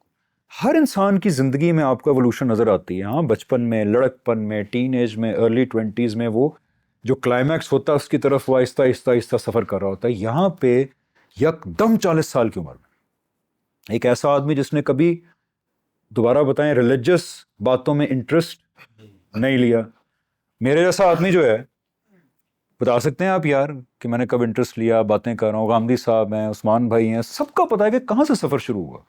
40 سال سے پہلے کوئی ڈسکشنز نہیں ہو رہی, کوئی انٹرسٹ شو نہیں ہو رہا, پوئٹری نہیں آتی, اس کے علاوہ جی ملٹری بیک گراؤنڈ نہیں ہے, پولیٹیکل بیک گراؤنڈ نہیں ہے, اور وہ بندہ کلیم کرتا ہے جی مجھے نہیں پتا, میرے سے خدا نے رابطہ کیا ہے, میں خدا کا رسول بن کے آ گیا ہوں, اب میں خدا کی ججمنٹ بن کے آ گیا ہوں, میں اپنے مخاطبین کے لیے حق اور سچ واضح کروں گا, پھر خدا اپنا فیصلہ سنائے گا. کمپلیٹ ڈیفیٹ ہوگی. یہ مکی صورتوں کے اندر آ رہا ہے, یہ کوئی بعد میں نہیں کہ اچھا حالات چینج ہو گئے, مدینہ کی صورتوں میں پتہ لگا یار جیت رہے ہیں, انہوں نے کہا چلو یہ آیتیں ڈال دیتے ہیں, معاذ اللہ اگر یہ گھڑا ہوا ہے قرآن تو, جو ملحدین کہتے ہیں. مکی ارلی ترین صورتوں میں آ رہا ہے. سورہ قصص اٹھا لیں, سورہ قصص ابراہیم, اس کے سورہ یونس میں بھی ہے, وہ بھی مکی ہے نا سورت. ارلی مکی صورتوں میں پورا پلان بتایا جا رہا ہے کہ آپ سے پہلے یہ رسول آئے تھے, آپ سے پہلے یہ انبیاء آئے تھے, ان کے ساتھ یہ ہوا تھا, اے مکہ والو تم کیا ان سے فرق ہو, تمہارے ساتھ بھی یہی ہوگا. میں اور میرا رسول اللہ کہتے ہیں کمپلیٹ وکٹری اچیو کریں گے دنیا پہ. اس وقت جو دنیا تھی, اس وقت جو اپوننٹس تھے, ان پہ یہ دین غالب آئے گا اس سرزمین پہ, اور اس کے اندر اللہ تعالیٰ کہتے ہیں میرے قانون میں کوئی چینج نہیں ہوگا. 23 سال ہماری جو سیکولر ہسٹری ہے, سیکولر ہسٹری, وہ گواہی دیتی ہے اس بات کی کہ یہ جو ایک عرب کے صحرا میں ایک ٹریڈر نے کلیم کیا تھا, وہ ہو بہو جیسے کلیم کیا تھا ویسے ہی پورا ہوا. نام ماننے والوں کو کمپلیٹ ڈیفیٹ ہوئی, ماننے والوں کو دیکھنا سورہ نور آیت 55 کا کہتی ہے کہ دنیا پہ اقتدار دے دیا جائے گا. یہ چھوٹا کلیم ہے, دنیا پہ اقتدار دے دیا جائے گا. ماننے والوں کو واقعی دنیا پہ اقتدار ملا. یہ کلیم جیسے کیا گیا تھا ویسے ہی پورا ہو گیا. اس بات کی شدت کو احساس دلا کے پھر میں آخری پوائنٹ کی طرف آتا ہوں. اس بات کی شدت کو محسوس کرنے کے لیے ذرا تھوڑی دیر کے لیے ایک فرضی دنیا میں چلے جاتے ہیں, ایک فرضی دنیا میں, کیونکہ آج کل وہ فتوے بھی بہت لگ جاتے ہیں چھوٹی چھوٹی بات. تھوڑی دیر کے لیے ذرا تصور کی دنیا میں جا کے فرضی بنیاد پہ مان لیں کہ آپ صلی اللہ علیہ وسلم اللہ کے آخری نبی اور رسول نہیں ہیں, ہائپوتھیٹیکلی اسپیکنگ, اور آپ نے پروفیسائز کیا ہوا ہے کہ جی میرے بعد بھی آخری رسول آئے گا. تھوڑی دیر کے لیے مان لیں ذرا, کیونکہ آپ صلی اللہ علیہ وسلم کی پروفیسیز موجود ہیں, بائبل کے اندر موجود ہیں, حضرت موسیٰ نے بھی کی ہوئی ہیں پروفیسیز. آج کے دور میں اگر آ جاتا ایک بندہ, ٹھیک ہے, نیپال کے اندر آ جاتا, اور وہ نیپال میں اس کی کریانہ کی دکان ہوتی چھوٹی سی نیپال کے گاؤں میں, اور وہ یہی کلیم کر دیتا کہ یار وہ جو آپ صلی اللہ علیہ وسلم نے پروڈکٹ کیا تھا نا, رسول آئے گا آخری, میں وہ آخری رسول, میرے ذریعے خدا دنیا میں عدالت لگائے گا, ماننے والوں کو دنیا پہ حکمرانی ملے گی, نام ماننے والوں کو کمپلیٹ شکست ہوگی. وہ یہ کلیم کر دے. کون؟ نیپال میں ایک کرانے اسٹور کا مالک کھٹمنڈو کے اندر, اور 23 سال کے اندر جو اس نے کہا تھا وہ ہو جائے. اور یہ بھی نہیں کہ اس نے کوئی کھٹمنڈو کے لوگوں سے بات کی, لیکن نا کلیم کیا ہے کہ میرے مخاطبین جن سے میں مخاطب ہو جاؤں گا وہ خدا کے اس قانون کی زد میں آ جائیں گے. وہ مخاطب نیپال کے ساتھ بھی ہوتا ہے, وہ انڈیا کے حکمرانوں کو خط لکھتا ہے, وہ روس کے حکمرانوں کو خط لکھتا ہے, اور وہ چین کے حکمرانوں کو خط لکھتا ہے, اور ان کو یہی دعوت دیتا ہے, کیونکہ اس کو حکمران پوری نیشن کے اوپر بادشاہ ہوتا تھا, کہ دیکھو یہ معاملہ ہو گیا ہے, میں خدا کی ججمنٹ بن کے آ گیا ہوں, اب دیکھ لو تمہارے اوپر ہے. ان میں سے فار ایگزامپل چین کا پریزیڈنٹ جو ہے اس کا خط پھاڑ کے پھینک دیتا ہے, کہتا ہے کیا یار نیپال کھٹمنڈو میں کرانے اسٹور کا مالک مجھے دھمکی دے رہا ہے, ایسی کی تیسی اس کی. اور جب اس کو پتہ چلتا ہے کھٹمنڈو میں, وہ کہتا ہے یار اس نے خط پھاڑ دیا اللہ کا, اب یہ خدا کے قانون کی زد میں آ گیا, اب یہ نہیں بچے گا. اور 23 سال میں وہ پورے نیپال, بھوٹان اور انڈیا پہ قبضہ کر لیتے ہیں, اور آنے والے 10-15 سال میں اس کے ماننے والے جن سے وعدہ ہوا تھا کہ تمہیں دنیا پہ حکمرانی دی جائے گی, وہ روس پہ بھی فتح حاصل کر لیتے ہیں اور چین پہ بھی فتح حاصل کر لیتے ہیں. اور انڈیا, روس اور چین, نیپال اور بھوٹان پہ فتح حاصل کر کے وہ کہتے ہیں یار دیکھو اس بندے نے جو کہا تھا وہ ہو گیا ہے. تو عین ممکن ہے کہ وہ واقعی جو خدا ہے جو ججمنٹ ڈے لانچ کرے گا انسانیت کے اوپر, شاید وہ بات ٹھیک تھی. تو ہمارا رویہ کیا ہوگا اس بات کے بارے میں؟ ہم یہ کہیں گے نا کہ یار یہ تو بہت بڑا واقعہ ہو گیا, ہمیں سیریسلی دیکھنا چاہیے یار وہ بندہ ٹھیک تو نہیں کہہ رہا تھا کہیں, کیونکہ اس سے بڑا کیا ثبوت ہو سکتا ہے. اس درجے کا بڑا میریکل ہوا تھا. یہ وہ میریکل ہے کہ جس کو نان بلیور ڈینائی بھی نہیں کر سکتا. ہسٹورین میں نے اپنی کتاب میں مینشن کیا, بارنبی نامی ہسٹورین, بہت بڑا ہسٹورین ہے, اور بھی بہت سارے ہسٹورین ہیں, وہ خود حیران ہے. وہ کہتے ہیں what happened with Arabs and the civilized world of that time is like the Eskimos of Antarctica. Antarctica کے ایسکیموز روس اور چائنا سے پنگا لیں اور جیت جائیں, اور وہ کوئی دلیلیں نہیں ہو. کہتے ہیں جو پرشین ایمپائر اور بیزنٹائن ایمپائر لڑ کے کمزور ہو گئے تھے اس لیے ہو گئے. یار چین اور روس جتنا بھی لڑ کے کمزور ہو جائے, نیپال کے گرکھوں سے تو نہیں ہار سکتے, نہیں ہار سکتے. اچھا جی وہ اصل میں پیشن بڑا تھا. یار پیشن تو 250 سالوں میں بڑا تھا نا. پیشن ہی چاہیے نا پھٹنے کے لیے, چاہیے. وہ صحیح ہیں غلط ہیں, وہ غلط ہیں, لیکن کتنا پیشن چاہیے, بم باندھ کے پھٹ جاؤں گا میں جا کے. جی پیشن تھا اس لیے وہ خلفاء جو ہے ہمارے صحابہ جو ہے جیت گئے. نہیں, دلیل نہیں بھائی. آرمی ہی نہیں تھی, صحابہ جو تھے وہ کوئی ٹرینڈ سولجرز ہی نہیں تھے. کوئی ٹریڈر تھا, کوئی کسان تھا, کوئی بکریاں چراتا تھا. سامنے کون ہے؟ بیزنٹینین ایمپائر کی آرمی ہے, ٹرینڈ سولجرز ہیں, ہزاروں سال کی تاریخ موجود ہے, اسٹریٹجی موجود ہے. دوسری سائڈ پہ کون ہے؟ پرشین ایمپائر ہے. میں آپ کو معجزہ بتا رہا ہوں, انڈینائبل ہے. پرشین ایمپائر کو مذاق ہے, ٹرینڈ آرمی, کنسکرپٹڈ آرمی, اکوپمنٹ, اور تعداد آپ دیکھ لیں. اور تعداد کو مذہبی بنیاد پر نہیں, آپ ویکیپیڈیا کر لیں, آپ کسی سیکولر اس پہ چلے جائیں سورس کے اوپر. تعداد کیا ہے؟ کسی بیٹل میں 80,000 آگے دشمن ہے اور یہاں پہ 25,000 صحابی ہیں. اچھا جی کتنے؟ جی 70,000 آگے پرشینز ہیں, 80,000 اور 30,000 یہاں پہ صحابی ہیں. یرموک میں دیکھ لیں, قادسیہ میں دیکھ لیں, کوئی آپ نان مسلم سورس اٹھا کے دیکھ لیں, huge disparity, huge disparity of abilities. یہ ہم غلط سوچتے ہیں کہ خالد بن ولید کو جو کہتے ہیں نا رضی اللہ تعالیٰ عنہ, کے بہت بریلینٹ کمانڈر تھے, یہ ان کی بریلینس کی وجہ سے نہیں تھا. اور یہ بات حضرت عمر جیسے لوگوں کو پتا تھی. اس وقت کئی مسلمان ہی سوچنا شروع ہو گئے تھے کہ یار کیا بات ہے حضرت خالد بن ولید کی, کیا کمانڈ ہے, کیا بریلینس ہے. اور اس وقت پتا تھا ساروں کو کہ بریلینس کچھ نہیں ہے, یہ وہ خدا کا پرومس پورا ہو رہا ہے. ہم اگر تلواریں کیا اس وقت ڈنڈے بھی اٹھا کے چلے جائیں گے نا تو ہم جیت جائیں گے. اس لیے آپ دیکھیں یرموک سے پہلے غالباً حضرت خالد بن ولید ہٹا دیا تھا انہوں نے, یرموک سے پہلے نا. کوئی بریلینس نہیں تھی, کوئی ٹرینڈ سولجر نہیں تھے, کوئی اسٹریٹجی نہیں تھی. کیا تھا؟ وہ اللہ کا وعدہ تھا. آپ اس وقت کی کانورسیشن دیکھ لیں, یہ اتنا سیریس معاملہ ہے. قادسیہ کے موقع پہ ہرمزان کمانڈر تھا, اس وقت صحابہ کی اور سامنے آرمی کے کمانڈرز کی آپ کانورسیشن دیکھ لیں. وہ یہی کہہ رہے ہیں, پرشین آرمی کا کمانڈر تھا, غامدی صاحب نے اتمام حجت میں وہ نقل کی ہے ان کی کانورسیشن. وہ جو پرشین آرمی کے بارڈر پہ آئی صحابہ کی فوج, فوج کیا تھی, 25,000 بندے تھے, وہ ریگ ٹیگ سے تھے, کچھ گھوڑے تھے کچھ نہیں تھے, تلواریں تھی ہاتھ میں, وہ بھی نہیں پہنے ہوئے تھے بختر بند. تو پرشین کمانڈر نے بڑی تذیق سے کہا کہ تم لوگوں کا دماغ ٹھیک ہے, تم لوگ are you in your senses? اپنے آپ کو دیکھو, ہمیں دیکھو. یہ وہی بات ہے, نیپال کھڑا ہو جائے. چلو ایران اور امریکہ میں جو ہو رہا ہے, ایران کی پھر بھی ایک ہسٹری ہے نا, پیچھے ڈرون بنا رہے ہیں, میزائل بنا رہے ہیں, ڈیتھ ٹو امریکہ, اور ایک پوری ہسٹری ہے ان کی. نیپال کھڑا ہو جائے امریکہ کے سامنے, میں نہیں چھوڑوں گا تمہیں, تو امریکہ کہے گا تمہاری طبیعت ٹھیک ہے. وہ لٹرلی آپ الفاظ دیکھیں اس کو, صحابہ کو دیکھا, ہرمزان شاید نام تھا اس کا, اس نے کہا کہ بھائی سیٹ ہو, بتاؤ ہم تمہیں بڑے عرصے سے دیکھ رہے ہیں, تم یہ عرب کے اندر یہ سب کچھ کر رہے ہو, لیکن تمہاری مثال ایسی ہے کہ جیسے بہت امیر آدمی ہو اور اس کا بہت خوبصورت باغ ہو اور اس کے اندر ایک لومڑی آ جائے, تو وہ لومڑی کو صرف اس لیے نہیں مار رہا ہوتا کہ یار میں ماروں گا, یہ مر جائے گی, اس کے ڈیڈ باڈی سے بو آئے گی, میرا باغ خراب ہوگا. اس نے کہا بھائی چلے جاؤ واپس, لٹرلی اس نے کہا چلے جاؤ, ہم کچھ نہیں کہیں گے. آگے سے اب صحابہ کا جواب دیکھیں, انہوں نے کہا بھائی ہمیں پتہ ہے ہم جو ہیں, آپ صحیح کہہ رہے ہیں. انہوں نے کہا جی ہم مکے سے آئے ہیں, ہم تو اتنے بھوکے تھے کہ وہ کھجوریں کھاتے تھے, اس کی گٹھلیاں بھی چوس جاتے تھے, اور کھدڑ کے کپڑے پہنتے تھے, ہمیں تو پتہ ہی نہیں تھا کہ کیا صحیح ہے کیا غلط ہے. تو اس نے اس کو کہا کہ آپ ٹھیک کہہ رہے ہیں, ہمارے اندر واقعی وہ نہیں, لیکن پھر اللہ نے ہمارے اندر ایک رسول بھیجا اور پوری تمام حجت کی اسکیم انہوں نے بتائی کہ بھی ہم نے اس کا ساتھ دیا ہے, اور اللہ نے ہمارے سے وعدہ کیا ہوا کہ ہم غالب آئیں گے. غالب آ گئے تو زندہ باد, نہ آئے تو بھائی وہ جو مکہ کی ایک بستی ہے بیرن, اس سے تو بہتر ہے ادھر ہی مر جائیں. سوچیں کیا حالات تھے اس میں. یہ ڈسپیرٹی تھی.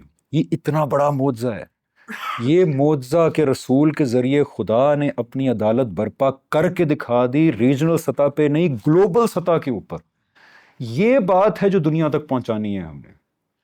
اس سے بڑا ثبوت خدا غیب کے پردے میں رہ کے کیا دے گا. لاسٹلی ایک تو یہ دیکھنا آپ صلی اللہ علیہ وسلم کی پرسنالٹی, اس کے بعد رسول کیا ہوتا ہے, آپ صلی اللہ علیہ وسلم کی شخصیت, اور رسول کیا ہوتا ہے اور وہ کیا کرتا ہے. یہ وہ دو ریزنز ہیں. جب آپ اس کو پوری طرح سمجھ لیتے ہیں تو اب پھر بہت بڑا بلنڈر ہونا ضروری ہے معاذ اللہ قرآن کے اندر, کو فیکچول بلنڈر ہونا ضروری ہے کہ میں پھر کہوں یار نہیں یہ ٹھیک نہیں ہے. فار ایگزامپل نیپال کے بندے کے لوگوں نے جو کہا تھا وہ کر دکھایا دنیا کے اسکیل پہ, امپاسبل کلیم تھا, اس کو پورا کر دیا انہوں نے.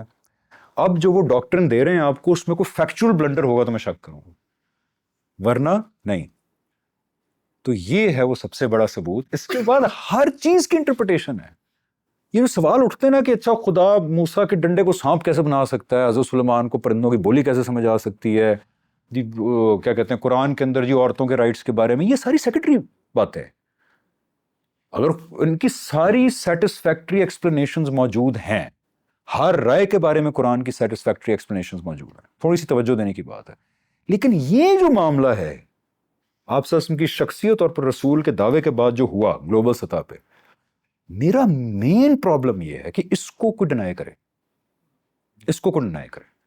قرآن میں کوئی ایسا فیکچول بلنڈر نہیں ہے, کیونکہ قرآن میں ایک بھی فیکچول بلنڈر ہوتا نا پوری اسکیم گئی. فار ایگزامپل میں مثال دیتا ہوں, لوگ کہتے ہیں جی حضور صلی اللہ علیہ وسلم نے معاذ اللہ جو لوگ ان بلیورز ہیں کہتے ہیں کہ انہوں نے اس دور کی سائنس کو کاپی کر دیا تھا, اسی لیے کہا جی 7 آسمان اوپر, جو ہم کہتے ہیں 7 کائناتوں کا ذکر ہے.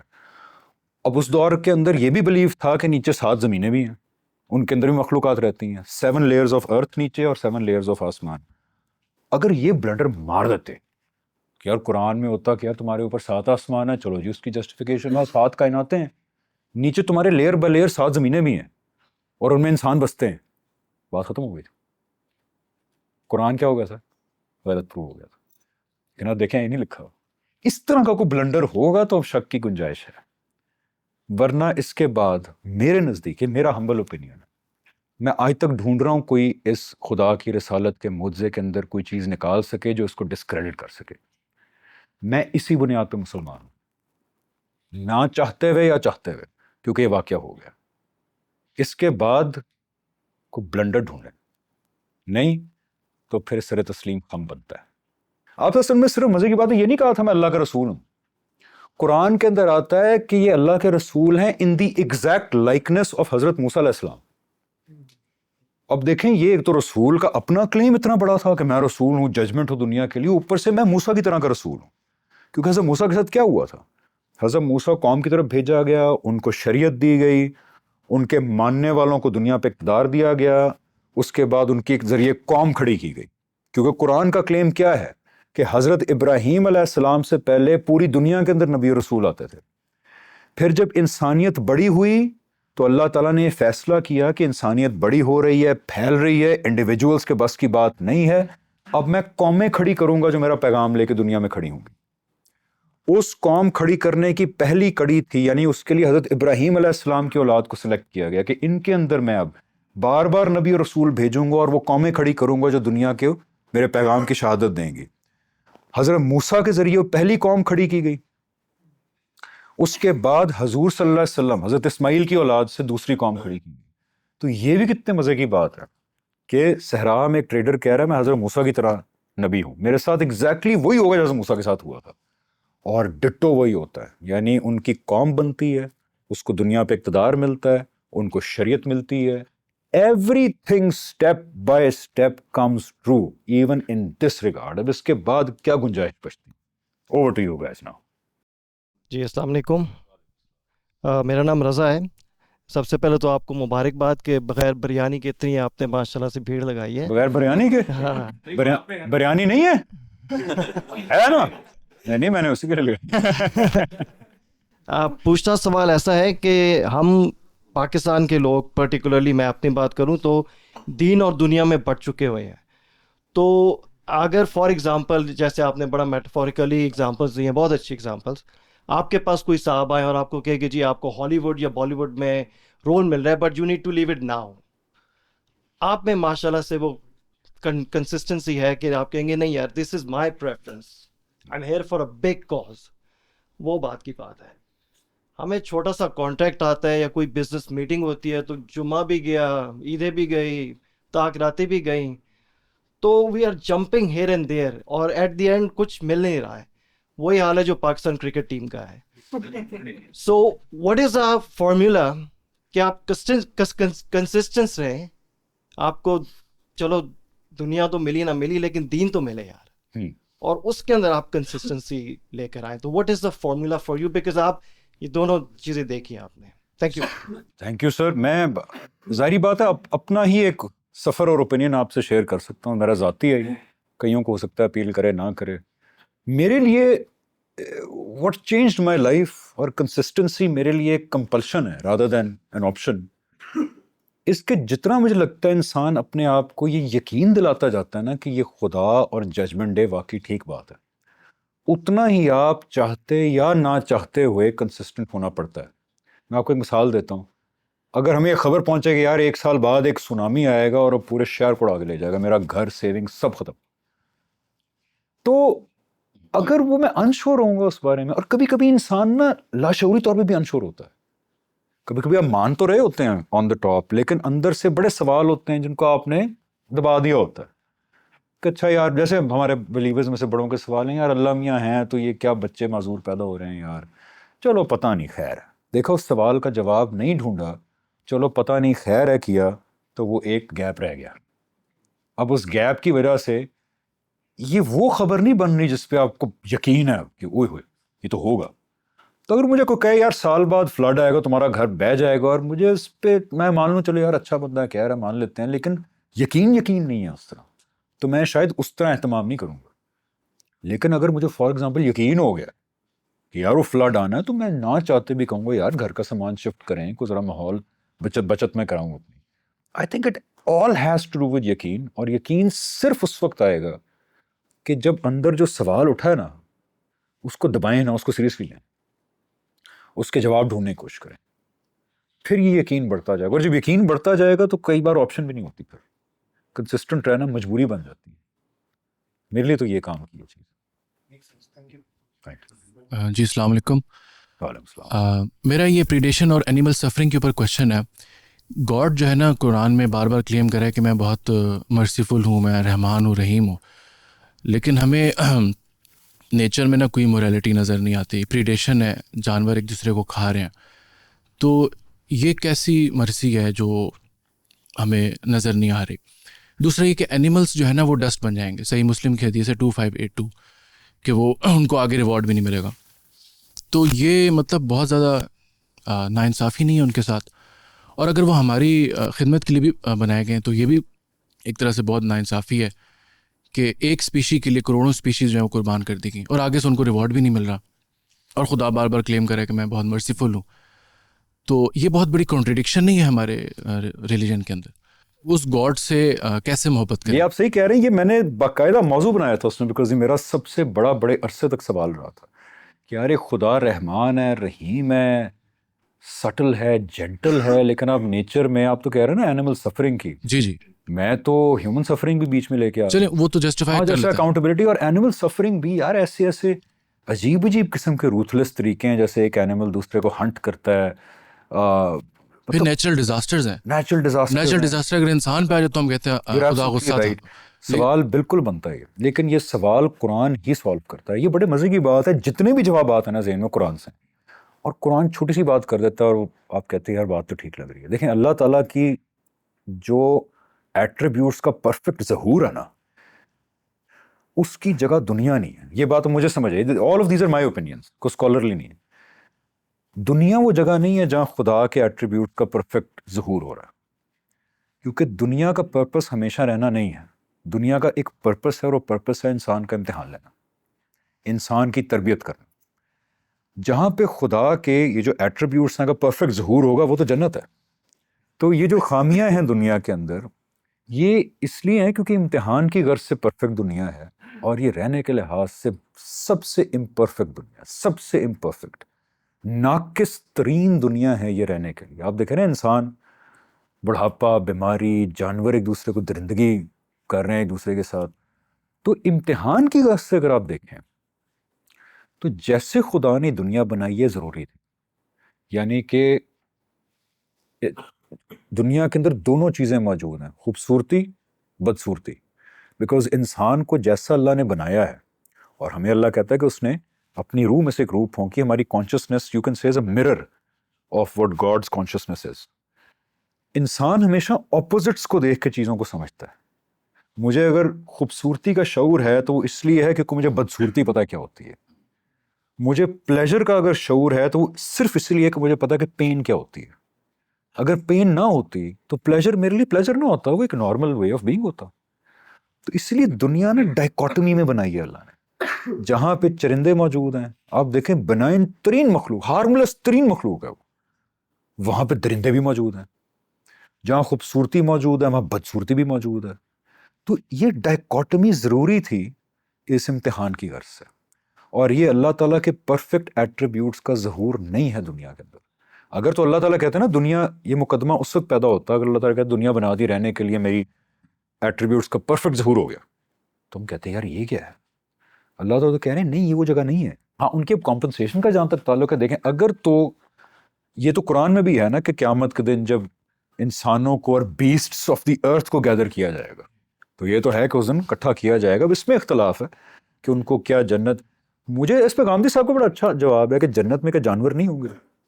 جو دنیا کی اتنی خوبصورتی ہے, جو ایک آرائش کی اللہ نے, جنت میں بھی ہوں گے. اب اس پہ جو مجھے ایک اپیلنگ بات یہ لگتی ہے کہ اگر جانوروں میں اس سطح کا شعور ہے کہ وہ ڈیزرو کرتے ہوں آفٹر لائف, تو اللہ بالکل بھیجے گا. اللہ زیادتی تو نہیں کر سکتا.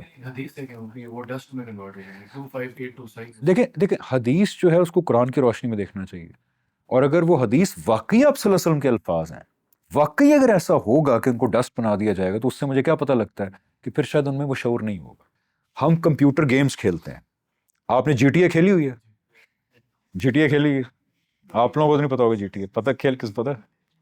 جب آپ کمپیوٹر کھیل رہے ہوتے ہیں, آپ بندے مار رہے ہوتے ہیں, they are behaving exactly like زندگی ہوتی ہے ان میں, وہ ریئیکٹ کر رہا ہے, وہ مار رہا ہے, لیکن اس پہ شعور نہیں ہے. تو اگر تو آپ صلی اللہ علیہ وسلم کی یہ بات کو ایک حدیث کے معاملے میں یہی سوچنا چاہیے کہ واقعتاً اگر آپ نے یہ کہا ہے تو پھر شاید ان میں وہ شعور نہیں ہے, صرف زندگی ہے. اور آج کے دور میں ہم سمجھ سکتے ہیں, شاید 100 سال پہلے بندہ نہ سمجھ سکتا کہ زندگی, شعور کیا مطلب, کیا ڈفرنس ہے بیچ میں, ہم سمجھ سکتے ہیں آج. اب ہمیں قیامت کے دن پتہ چلے گا کہ کس میں وہ شعور تھا, کس میں وہ شعور نہیں تھا, لیکن مجھے تسلی ہونی چاہیے کہ اگر ان میں یہ شعور ہے تو اللہ ہو سکتا ہے کئی جانور جن کے اندر وہ شعور ہو ان کو اپنی زندگی دے دے, باقیوں کو خاک بنا دے. کیونکہ سارے جانوروں میں یکساں شعور تو نہیں ہوتا. ہم کاکروچ مارتا ہوں میں روتا تو نہیں ہوں بیٹھ کے, تو شعور بھی یکساں نہیں ہوتا. تو یہ تسلی رکھنی چاہیے کہ اس دن جو بھی ہوگا انصاف کے تقاضوں کو آخری درجے میں پورا کیا جائے گا, زیادتی نہیں کی جائے گی. میرے گھر میں بلی ہے, میں جنت پہنچ جاؤں گا, کہوں گا اللہ میری بلی لا کے دیں, تو اللہ تعالیٰ کہیں گے نہیں میں نے خاک بنا دیا اس کو. لے آئیں گے نا. جو ہوگا انصاف کے درجوں کے ایگزیکٹ مطابق ہوگا, کسی کے ساتھ ناانصافی. قرآن میں آتا ہے کہ ذرے برابر ناانصافی نہیں ہوگی اس میں. تو اگر شعور ہوا پہنچ جائیں گے. جی السلام علیکم حمزہ بھائی. وعلیکم السلام بھائی. پہلے تو بہت شکریہ, آپ نے بہت ہی جامع اور مختصر گفتگو میں, اور خاص طور پہ جو آپ نے مذاہب کی تاریخ بیان کی اور مختصر, اور اس کو جو اس موضوع سے جوڑا, بہت ہی خوبصورت اور بہت سلور لائننگ تھا. ایک واقعہ جو خدا کے رسول کے ثبوت کے حوالے سے ملتا ہے, جس طرح آپ نے ذکر کیا کہ وہ شاعر نہیں تھے, نہ کبھی شاعری سے ان کو دلچسپی رہی, کہ ایک دفعہ حضور اکرم صلی اللہ علیہ وسلم کسی محفل میں شعر پڑھ رہے تھے, اور کچھ انہوں نے شعر ایسا پڑھ دیا کہ وزن آگے پیچھے ہو گیا, کہ الفاظ کچھ ہو گئے, تو حضرت ابو بکر مسکرا دیے. اور مسکرا کے انہوں نے ایک جملہ بولا جو آپ کی بات کو بڑا زبردست کمپلیمنٹ کرتا ہے, کہ اے اللہ کے رسول, آپ واقعی اللہ کے رسول ہیں. ایگزیکٹلی. آپ شعر آپ کو نہیں, آپ نے نہیں صحیح پڑھا, تو یہ بہت ایک اچھا واقعہ ملتا ہے اس حوالے سے. ایک سوال حمزہ بھائی جو آپ کی بات سے ذہن میں آتا ہے, آپ نے ذکر کیا کہ اللہ نے ہمیں پیدا کیا اور علم اور عمل کا امتحان. تو ایک سادہ سا سوال میرے ذہن میں یہ آ رہا تھا کہ اتنے بڑے خدا کو, انسان کو پیدا کر کے امتحان لینے کی کیا ضرورت پڑی؟ قرآن سے جو مجھے سمجھ آیا پڑھا کہ اس نے کہا میں اپنا ایک خلیفہ بنانا چاہتا ہوں, تو فرشتوں نے کہا کہ آپ کیوں بنا رہے ہیں, ہم ہیں آپ کی عبادت کے لیے. تو اللہ نے جواب دیا کہ میں وہ جانتا ہوں جو تم نہیں جانتے. تو سوال ایک سادہ سے ہی پیدا ہو رہا ہے, اگر آپ کوئی رہنمائی کر سکیں کہ ہمیں امتحان میں ڈال کے اس کو کیا چاہیے. وہ جو اس میں تو گامدی صاحب کے بڑے گولڈن الفاظ میں کہتے ہیں, پہلے ایک اچھی زندگی گزار کے جنت میں پہنچ جاتے ہیں, پوچھ لیں گے اللہ میاں سے کہ اللہ کیا سوجی تھی آپ کو.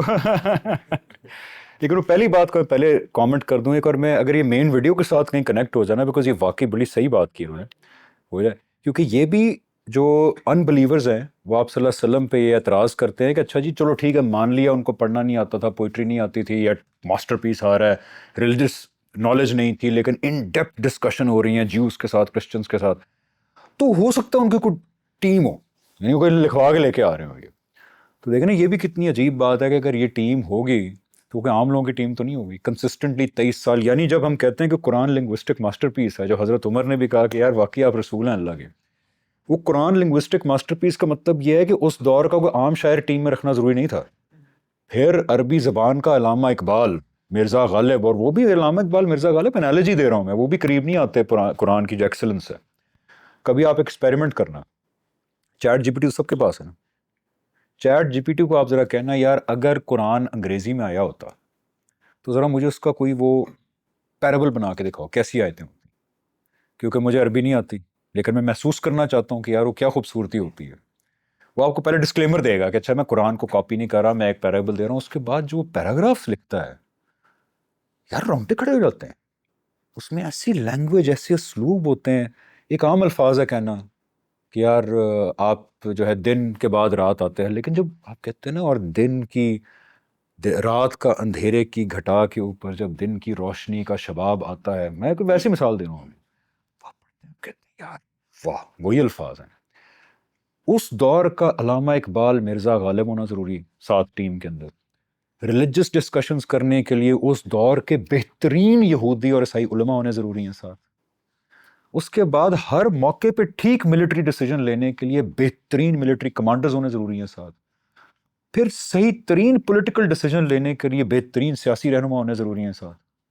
تو یہ دیکھیں کس طرح کی ٹیم چاہیے ہوگی آپ صلی اللہ علیہ وسلم کو یہ سارا معاملہ کرنے کے لیے. تو آپ ٹھیک کہہ رہے ہیں, یہ بھی بڑا عجیب سا اعتراض ہوتا ہے.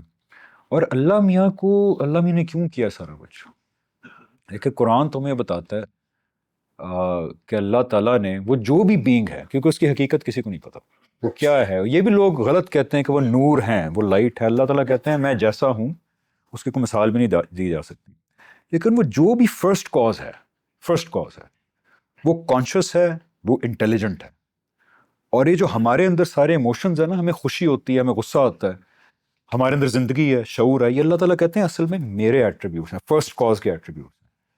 یعنی جب میں مادے کے اندر اپنا ایٹریبیوٹ آف زندگی ٹرانسفر کرتا ہوں تو وہ زندہ ہو جاتا ہے. پھر میں مادے کے اندر اپنے شعور کا ایٹریبیوٹ ٹرانسفر کرتا ہوں، شعور آ جاتا ہے. خوش ہونا، ناراض ہونا، یہ سب خدا اس کے ایٹریبیوٹس ہیں فرسٹ کاز کے.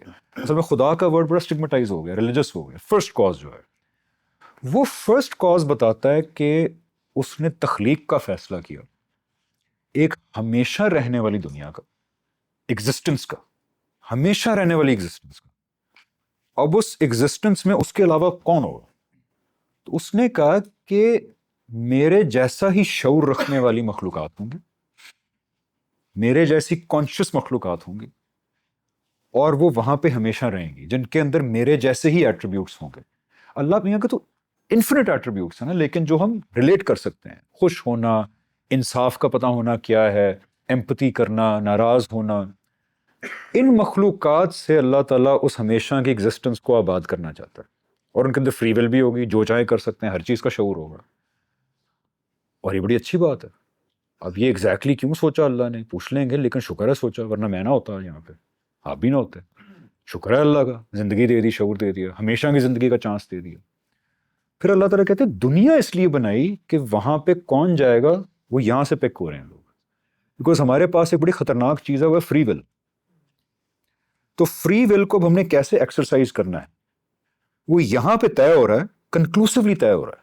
کیونکہ جب ایک دفعہ ہمیشہ کی زندگی دے دی اور اللہ تعالیٰ نے اپنے عذاب سے پروٹیکشن دے دی، پھر تو ٹو لیٹ ہے نا. اگر وہاں پہ ہٹلر پہنچ گیا جنت میں، اسی صورت میں پہنچ گیا، یا چنگیز خان پہنچ گیا، تو سوچے جنت میں جنگیں ہو رہی ہوں گی پھر تو دنیا کے اندر عبدالستار ایدھی اور چنگیز خان کو علیحدہ علیحدہ کیا جا رہا ہے. اور ایک کو جو ہے وہ جنت میں، یہ نہیں کہہ رہا چنگیز خان جنت، میرے پاس اختیار نہیں، میں مثال دے رہا ہوں. تو دنیا وہ میکنزم ہے جہاں پہ فری ولڈ بینگ کی سلیکشن ہو رہی ہے اس ہمیشہ کی دنیا کے لیے. اور ہمیشہ کی دنیا کیوں بنائی، اور اس میں اپنی جیسی مخلوقات کو کیوں آباد کرنا چاہتے ہیں اللہ کا؟ تو یہ چیز ایک کرسچن پیسٹر ہیں، انہوں نے بڑی خوبصورت بات کی. انہوں نے کہا کہ ہیبرو کے اندر خدا کا ایک نام ہے ابا، باپ. اس لیے حضرت عیسیٰ کہتے تھے نا کہ باپ، اور اپنے آپ کو بیٹا کہتے تھے. حضرت داؤد کو بھی بیٹا کہتے تھے، اور وہ کہتے تھے کہ جتنے تم لوگ خدا کے بندے ہو جو اس کی بات مانتے، تم سب بیٹے ہو خدا کے. ظاہری بات ہے لٹرل بیٹا نہیں، خدا تعالیٰ ہمارے کوئی ایکچوئل ابا نہیں ہے اس طرح، لیکن رتبے اور رشتے کی نوعیت کے لحاظ سے. تو اس پیسٹر نے کہا کہ لگتا ایسے ہے کہ وہ ایک باپ ہے جو اپنی فیملی سلیکٹ کر رہا ہے، جن کے ساتھ وہ پھر ہمیشہ ہمیشہ کے لیے رہے گا. تو لگتا تو ایسے ہی ہے کہ اللہ تعالیٰ نے یہ فیصلہ کیا کہ وہ اکیلے ہیں، وہ ایک ایسی مخلوق بنائیں گے جو ان کے جیسی ہوگی، ان کو اتنا شعور اور اتنی ایبلٹی دیں گے کہ وہ اس خدا کو سمجھ سکے. اس لیے ہمارے اندر آنا انصاف کی ایبلٹی، تاکہ میں سمجھ سکوں اچھا خدا منصف ہے. انصاف کا مطلب یہ ہوتا ہے خدا خوش ہوتا ہے، تو میرے اندر خوش ہونے کی ایبلٹی ہوگی تو میں کروں گا، اور پھر ان کے ساتھ ہمیشہ رہے. مجھے لگتا ہے کہ یہ ہے. اب آگے کیا منصوبے ہیں، کیونکہ اللہ تعالیٰ قرآن میں ہمیں بتاتے ہیں کہ ہمارا ابھی مشن یہ ہے کہ صرف اس دنیا کے لیے کوالیفائی کرنا ہے. اب وہاں پہ ظاہری بات ہے صرف عیاشی تو نہیں ہوگی، کھا پی لیا سب کر لیا، اچھا کیا کرنا ہے. تو اس کے بعد اللہ تعالیٰ کہتے ہیں کہ وہاں پہ جو مشنز ہیں، اصل تو مشن وہاں شروع ہوں گے، لیکن ان میں ظاہری بات ہے تھریٹ آف اکاؤنٹیبلٹی نہیں ہوگا. اس میں اللہ تعالیٰ کہتے ہیں میں نے اپنے بندوں کے لیے آنکھوں کی وہ ٹھنڈک رکھی ہوئی ہے جس کا تم یہاں تصور نہیں کر سکتے. تو اصل میں وہاں سے گیم شروع ہوگی جنت سے. یہ تو اس کا سلیکشن پروسیس ہے، تو وہ پھر دیکھیں گے کیا مقاصد ہیں وہاں پہ، لیکن اللہ تعالیٰ کہتے ہیں میں نے ان مقاصد کے لیے بنایا تھا. السلام علیکم. میرا کویشچن تھا، آپ انٹرٹینمنٹ انڈسٹری میں ایک سکسیزفل ایکٹر رہے ہیں اور اللہ تعالیٰ نے آپ کو کافی عزت اور کافی شہرت دی ہے. So what was the turning point in your life that made you rethink your path and focus more on your relationship with اللہ؟ دیکھیے میرے لیے یہ بات کہ مجھے پتا ہے کہ میں ابھی زندہ ہوں اور میں نے ایک ٹائم کے بعد مر جانا ہے، اس میں کوئی دو رائے نہیں ہے. تو میرے کانوں میں ٹین ایج دور کی بات ہے کہ یہ باتیں پڑتی رہتی تھیں کہ خدا، آخرت، جنت، دوزخ، مسلمان گھر میں پیدا ہوئے، باقی مذاہب کی طرف سے بھی پڑتی رہتی تھیں. تو دل میں یہی ایک خیال کانسٹنٹلی آیا کہ یار ذرا دیکھ لیتے ہیں ان باتوں میں کتنی حقیقت ہے، کیونکہ یہ باتیں بہت بڑی ہیں. یہ ہمیں ریئلائز نہیں ہوتا کہ مرنے کے بعد کیا یہ جو باتیں پڑھ رہی ہیں خدا وہ ہے یا نہیں. کیونکہ میں کلچرل مسلمان نہیں رہ سکتا. میں ہمیشہ معذرت کے ساتھ کہتا ہوں کہ میں آئی ریفیوز کہ یار میں پیدا تو ہو گیا ہوں، سب مسلمان ہیں، لیکن مجھے بتاؤ تو صحیح میں کیوں مسلمان ہوں. تو میرے لیے جاننا ضروری تھا کہ یہ خدا، آخرت، جنت، دوزخ، یہودی بھی کہہ رہے ہیں، عیسائی بھی کہہ رہے ہیں، مسلمان بھی کہہ رہے ہیں، ہندو بھی کہہ رہے ہیں، یار ان باتوں میں حقیقت کوئی ہے یا نہیں، بیکاز یہ بہت بڑے پراسپیکٹ ہیں یہ. تو بس وہاں سے سفر شروع ہوا کہ یار I need to make up my mind to a reasonable extent, کیونکہ میں اپنے بارے میں کافی سیریس ہوں کہ یار اگر تو وہاں زندگی ہے، فار ایگزامپل، کیونکہ دنیا میں تو ایک ہی زندگی میرے پاس، اگر وہاں قیامت ہے تو اس کے اندر پھر سکسیس میرا سب سے بڑا کنسرن ہونا چاہیے. اور خدا نہ خواستہ معاذ اللہ اگر میں اس نتیجے پہ پہنچتا کہ بھائی یہ سب انسانی کہانیاں ہیں، یہ خدا ہو گیا، جنت دوزخ، الحاد ملحد ٹھیک کہہ رہے ہیں، تو پھر یار میرے پاس ایک ہی زندگی ہے، میں یہ پوری طرح جیوں. ادھر وہ پھر میں 500 کام کروں جو مذہب کی بنیاد پہ میں نہیں کر پا رہا، پھر میں کماؤں جتنا کمانا ہے، چاہے مجھے جو بھی کرنا پڑے اس کے لیے، پھر میں دنیا کا ہر لطف اور لذت اٹھاؤں میں. تو اس لیے میرے لیے it was a matter of کہ ایک ہی زندگی میں کس طرح جیوں اس کو. تو میرے لیے پریکٹیکل مسئلہ تھا. میں ہمیشہ کہتا ہوں، میرا نیفیو ہے، بھانجا ہے میرا، وہ بڑا فلسفی آدمی ہے، وہ عثمان بھائی پہ گیا ان کے اوپر، وہ جس سوکریٹیز پڑھ رہا ہے تو یہ پڑھ رہا ہے، اور مجھے فل وہ بھیج رہا ہے کہ مذہب پہ تم نے کتاب لکھی، یہ پڑھو، تم یہ پڑھو. وہ میں کہا اللہ کے بندے میں انٹرسٹڈ نہیں ہوں ان چیزوں میں نہ فلسفے میں انٹرسٹڈ ہوں، نہ مجھے کتابیں پڑھنے کا شوق ہے، نہ مجھے مذہب کی باتیں انٹرسٹ کرتی ہیں، مجھے اللہ کی قسم کوئی شوق نہیں ہے مجھے. The only reason I am interested is کہ میں یہ واحد سنگل پوائنٹ جاننا چاہتا ہوں. مجھے نہیں پرواہ دنیا کی حقیقت کیا ہے، مجھے نہیں پرواہ کہ جی فرسٹ کاز کیا تھا، میری زندگی کی حقیقت کیا ہے، میں فلسفہ پڑھوں. میرا صرف یہ ہے یار یہ والی بات کہ یہ خدا اور قیامت ہے، کیا یہ ٹھیک ہے کہ نہیں.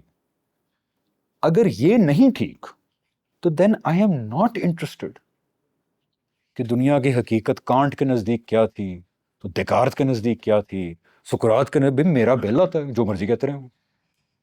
تو میرا صرف یہ پوائنٹ تھا کہ یہ خدا اور آخرت والے معاملے میں کوئی حقیقت ہے یا نہیں، بیکاز میرا سب کچھ اسٹیک کے اوپر ہے.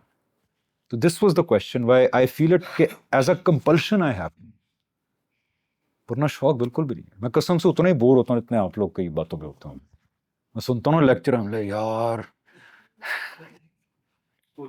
اچھا، میرا سوال یہ ہے کہ جب ہم دیکھتے ہیں نارملی کہ جب بھی کوئی مسلمان ہوتا ہے اور وہ ایتھیسٹ ہوتا ہے تو سب سے پہلے جو دینی رکاوٹیں ڈالی ہیں، کچھ چیزیں ہیں، تو وہ سب سے پہلے ان چیز میں انڈلج ہوتے ہیں.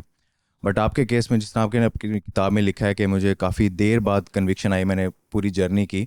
بٹ آپ جب شوبیز انڈسٹری میں تھے تو آپ نے ایک فلم کی اور اس کی پروموشن سے ریفیوز کیا کیونکہ آپ کو لگا کہ اس میں غیر اخلاقی چیزیں ہیں جس کو میں کر بھی لیا ہے تو میں پروموٹ نہیں کر سکتا. تو اس ٹائم اگر آپ مطلب کہ مذہبی اور اس چیز پہ کنوکشن پہ نہیں تھے تو مطلب کس چیز نے آپ کو روکا کہ ایک غیر اخلاقی چیز ہے تو میں اس کو پروموٹ نہ کروں، جبکہ وہ چیز آپ کا مطلب کہ سورس آف انکم ہے. تو اتنی کنوکشن پہ جا کے آپ کو اتنا اسٹرانگ آپ کو اسٹانس کیوں لیا آپ نے اس ٹائم؟ یار اس وقت جب یہ مووی بن رہی تھی نا تو میں اپنے سفر میں یہاں تک پہنچ چکا تھا کہ یار یہ معاملات مجھے ٹھیک لگ رہے ہیں، یعنی شاید یہ سب صحیح ہے، واقعی صحیح ہے یہ تو. لیکن اس یقین تک پہنچنے کے بھی مراحل ہوتے ہیں، یعنی یہ پہلے دن ہی نہیں آپ ہو جاتے گئے. تو وہ دور تھا جب میں اس یقین میں پہلا 2-4 قدم رکھ چکا تھا کہ یار یہ ٹھیک ہے سارا معاملہ کچھ سالوں سے. تو وہ جو پختہ ہوتا گیا تو زندگی میں کئی چیزوں کو دیکھا واپس میں کہ یار یہ تو کوئی اچھے کام نہیں کیا میں نے. اس میں وہ اس فلم میں بھی 1-2 گانے تھے میرے خیال ہے، باقی فلم بہت اچھی ہے، اس کا ہیومر بڑا صاف ستھرا ہے ویسے. پھر وہ 1-2 گانے تھے غالباً جو تھوڑے سے بولڈ تھے. بڑی شرمندگی ہوئی بیکاز وہ یقین کے سفر کے اندر 4-5 اور قدم رکھے، کیونکہ مووی بنتی ہے 3-4 سالوں میں، 2-3 سالوں میں، 3-4 مہینے میں نہیں بنتی. تو دیکھیں نا 3 سال میں مووی شوٹ ہوئی، ایڈٹ ہو کے باہر آئی، 3 سال میں پھر اس مرحلے میں کہاں سے کہاں پہنچ گیا ہوں. اس طرح ذاتی زندگی میں بہت ساری چیزیں تھیں، ان پہ نظر ڈالی میں نے، کوئی یار یہ تو کچھ سسٹم ٹھیک نہیں ہے، آخرت میں تو گئے. تو اس کے اوپر بھی پھر ذاتی زندگی میں تلافیاں کیں، بہت سارے کام کیے. تو سفر کیونکہ گریجول ہوتا ہے، یکدم نہیں ہوتا، تو اس لیے کئی چیزیں آپ کرتے ہیں اور بعد میں آپ کو لگتا ہے کہ یار نہیں یہ ٹھیک نہیں کیا تھا. السلام علیکم. میرا سوال یہ ہے کہ جس طرح آپ نے کہا کہ ہماری جو کانشیسنیس ہے یا جس طرح ہماری انٹیلیجنس ہے وہ ایک مرر ہے خدا کی کانشیسنیس کا، تو مگر ہماری کانشیسنیس میں یا انٹیلیجنس میں کچھ لمیٹیشنز ہیں کہ ہمارے کیمیکلز دماغ میں کس طرح کام کرتے ہیں یا نیورونس. تو ایک تو مجھے یہ کیوریوسٹی ہوئی کہ خدا کیسے سوچتا ہے تاکہ مجھے یہ پتہ چل سکے کہ وہ کیوں یہ ساری گیم چلا رہا ہے, اگر ہم ایک میٹافوریکلی اس کو کنسیڈر کریں کہ اگر خدا ایک ڈیولپر ہے اور یہ ساری گیم چل رہی ہے. اور سیکنڈلی یہ کہ اگر فرض کریں مجھے کوئی چیز اٹریکٹ کرتی ہے گناہ والی اس دنیا میں, تو کیا میرا یہ عذر قابل قبول ہوگا کہ میرے اندر تو یہ بلٹ ان چیز خود ڈیولپ کی تھی, اس وجہ سے میں مائل ہوا اس طرف, تو یہ کیا مجھے اس کا بینیفٹ ملے گا؟ لیکن میں کہتا ہوں خدا کا مرر کانشیسنس ہے, تو خدا تو ایک انفینٹ ذات ہے, انفینٹ ذات ہے, اس کی ایک لمیٹڈ جھلک ہمارے اندر موجود ہے. اس کو قرآن خود کہتا ہے کہ جب انسان کو پرفیکٹ کر دیا تو اپنے میں سے ایک روح پھونکی اس میں. لیکن خدا زندہ ہے, ہم زندہ ہیں, وہ کانشیس ہے, ہم کانشیس ہیں. خدا کو صحیح اور غلط کا پتہ ہے, ہمیں بھی صحیح اور غلط کا پتہ ہے. خدا کے اندر انصاف ہے, ہمیں پتہ ہے انصاف کیا ہوتا ہے. تو اس لیے ان کی جھلک ہے. لیکن اللہ تعالیٰ کے اندر برائی کرنے کے ملان نہیں پائے جاتے. اللہ تعالیٰ کہتے ہیں میں ان ساری چیزوں سے پاک ہوں. یہ جو ہم کہتے ہیں یا اللہ تو پاک ہے, تو اسی چیز کا اظہار ہے کہ یا اللہ تو ان سب برائیوں سے پاک ہے. ہمارے اندر کیوں ہے؟ کیونکہ امتحان کی غرض سے ہمیں صحیح اور غلط دونوں کا شعور دیا گیا, اور صحیح اور غلط طرف جانے کی دونوں رغبتیں پیدا کرنی ہمارے اندر. تو یہ اس لیے ہمارے اندر یہ شبد ہے. تو اس غلط سائڈ سے رکنا بھی تو ہمارے سافٹ ویئر میں شامل ہے. تو ہم قیامت کے دن یہ نہیں کہہ سکتے اللہ آپ نے برائی کی اویئرنیس میرے میں رکھی تھی تو میں بری سائڈ پہ چلا گیا. تو اللہ تعالیٰ کہیں گے بیٹا فری ول بھی دی تھی, اس برائی سے رکنے کے لیے بھی تمہیں سارے ٹول دیے تھے, اسی چیز کا تو امتحان تھا. تو یہ تو ہم نہیں کہہ سکتے, اسی کا تو امتحان ہے. فری ول دیکھیں, فری ول خدا کا ایٹریبیوٹ ہے کہ وہ جو چاہے کر گزرتا ہے. دنیا کے اندر جو ہمیں آزادی ملی ہوئی ہے فری ول ہے, جو چاہیں کر گزرتے ہیں ہم لوگ. بہترین کام کرنا چاہیں کر گزرتے ہیں, اور سب سے زیادہ ایول ترین کام کرنا چاہیں کر گزرتے ہیں. کوئی قدر نہیں دنیا کی. یس میرا سوال آپ کی پرسنل جرنی سے ریلیٹڈ ہے.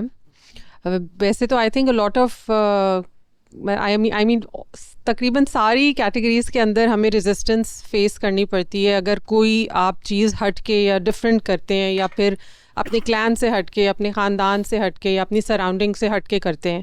لیکن specifically when we talk about religion تو مجھے لگتا ہے کہ زیادہ ریزسٹنس آتی ہے, and younger generation can relate more. جب آپ اس طرف آئے and you were reading Quran and you were changing and you were آپ ڈائیورٹ ہو رہے تھے, تو آپ کی جو سراؤنڈنگ ہے, آپ کی فیملی ہے, آپ کا ایک بہت بڑا سوشل سرکل ہے, اینڈ واٹ واز ان کا رسپانس جو تھا وہ آپ کی طرف ڈیفینیٹلی چینج ہوا ہوگا. تو وہ کیا چیز تھی آپ کے اندر جس نے آپ کو وہ ڈرائیو آپ کے اندر وہ کیا تھی جس نے آپ کو ان سے دور ہٹنے پر بھی کنونس نہیں کیا؟ You were still there and you were managing it. تو what would you like to say to people جو کہ یہ فیس کرتے ہیں, بیک لیش کہہ لیں آپ یا پھر ریزسٹنس کہہ لیں, چاہے وہ ان کے پیرنٹس ہوتے ہیں, فرینڈز ہوتے ہیں, فیملی ہوتی ہے. So how do you manage that, like maintaining the relationship and still following the right path, اور وہ جو حق کا راستہ ہے اس کو بھی آپ نے فالو کرنا ہے, and you cannot destroy your relationship with your surrounding, family, friends, your social life. دیکھیں میرے لیے تو جب بھی ایسی سچویشن کا سامنا آتا تھا, کیونکہ میرے لیے ریلیجن جو ہے, دین, مذہب, یہ الفاظ اس وقت میں میٹر نہیں کرتے تھے. میرے لیے ان باتوں میں انٹرسٹ لینا میرے ذاتی سوالوں کا جواب ڈھونڈنے کی کوشش تھی. میرے ذاتی سوال فار مائی اون سیک, میرے ذاتی سوال ہیں, بھائی میں نے مرنا ہے, میں جاننا چاہتا ہوں مرنے کے بعد کچھ ہے یا نہیں ہے, تاکہ میں اپنی زندگی اکارڈنگلی گزار سکوں. تو یہ میرے سوالوں کا جواب تھا. اس لیے جب لوگ کہتے تھے نا یار آج کل بڑا, میرے مولوی بھی بڑا کہتے تھے, ڈسکو مولوی, ایک ہے جی حمزہ, مولانا حمزہ علی عباسی. تو میں ان چیزوں کو اس لیے اگنور کرتا ہوں کیونکہ میرے لیے یہ ریلیجس باتیں سیکھنے کا کوئی شوق نہیں ہے. میرے لیے یہ کوئی معاشرے میں ایز اے ریلیجس پرسنالٹی نون ہونے کا نہیں ہے. میرے لیے یہ میرے اپنے سیلفش سوالوں کا جواب ڈھونڈنے کی کوشش ہے, اور بڑے پریکٹیکل سوال. یہ کوئی ایسے نہیں کہ فلسفے میں سے کسی ایک فلسفے کا فلسفہ مجھے بڑا پسند آ گیا فلاسفر کا. وہ بھی ایک پریکٹیکل پرابلم ہے, میں دنیا میں نے مرنا ہے, اس کے بعد باتیں پہنچ رہی کہ کوئی خدا ہے، قیامت ہے، تو یہ ہے یا نہیں ہے؟ یہ وہی بات ہے کہ میرا گھر ہے اور خبریں پہنچ رہی سونامی آنا 1 سال بعد. تو بھائی میں نے پتہ کرنا ہے سونامی آنا ہے نہیں آنا، کتنی انٹینسٹی کا آنا ہے، تاکہ میں پریپیئر کر سکوں.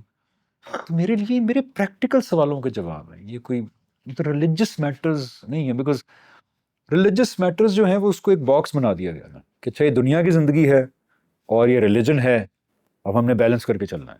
یعنی تھوڑا بہت ریلیجن، تھوڑی بہت دنیا. میرے لیے باکس ایگزسٹ نہیں کرتا. میرے لیے میں نے مرنا ہے، بھی مرنے کے بعد کچھ ہے یا نہیں، اور وہ خدا اور قیامت ہے یا نہیں، مجھے یہ پتہ کرنا ہے. بس میرا صرف مدعا یہ ہے بھائی سونامی آ رہا ہے کہ نہیں آ رہا. مجھے نہیں پرواہ کہ گرمی کتنی پڑے گی، سنو فال ہوگی یا نہیں ہوگی، سردی کتنی پڑے گی. I don't care about that. مجھے global warming, I don't care about that. مجھے صرف بتاؤ کہ بھائی وہ جب کہہ رہے ہیں سونامی آنا ہے شہر کے اندر، گھر تباہ ہو جائیں گے، اس میں کوئی حقیقت ہے یا نہیں. میرا 1 پوائنٹ ایجنڈا ہے.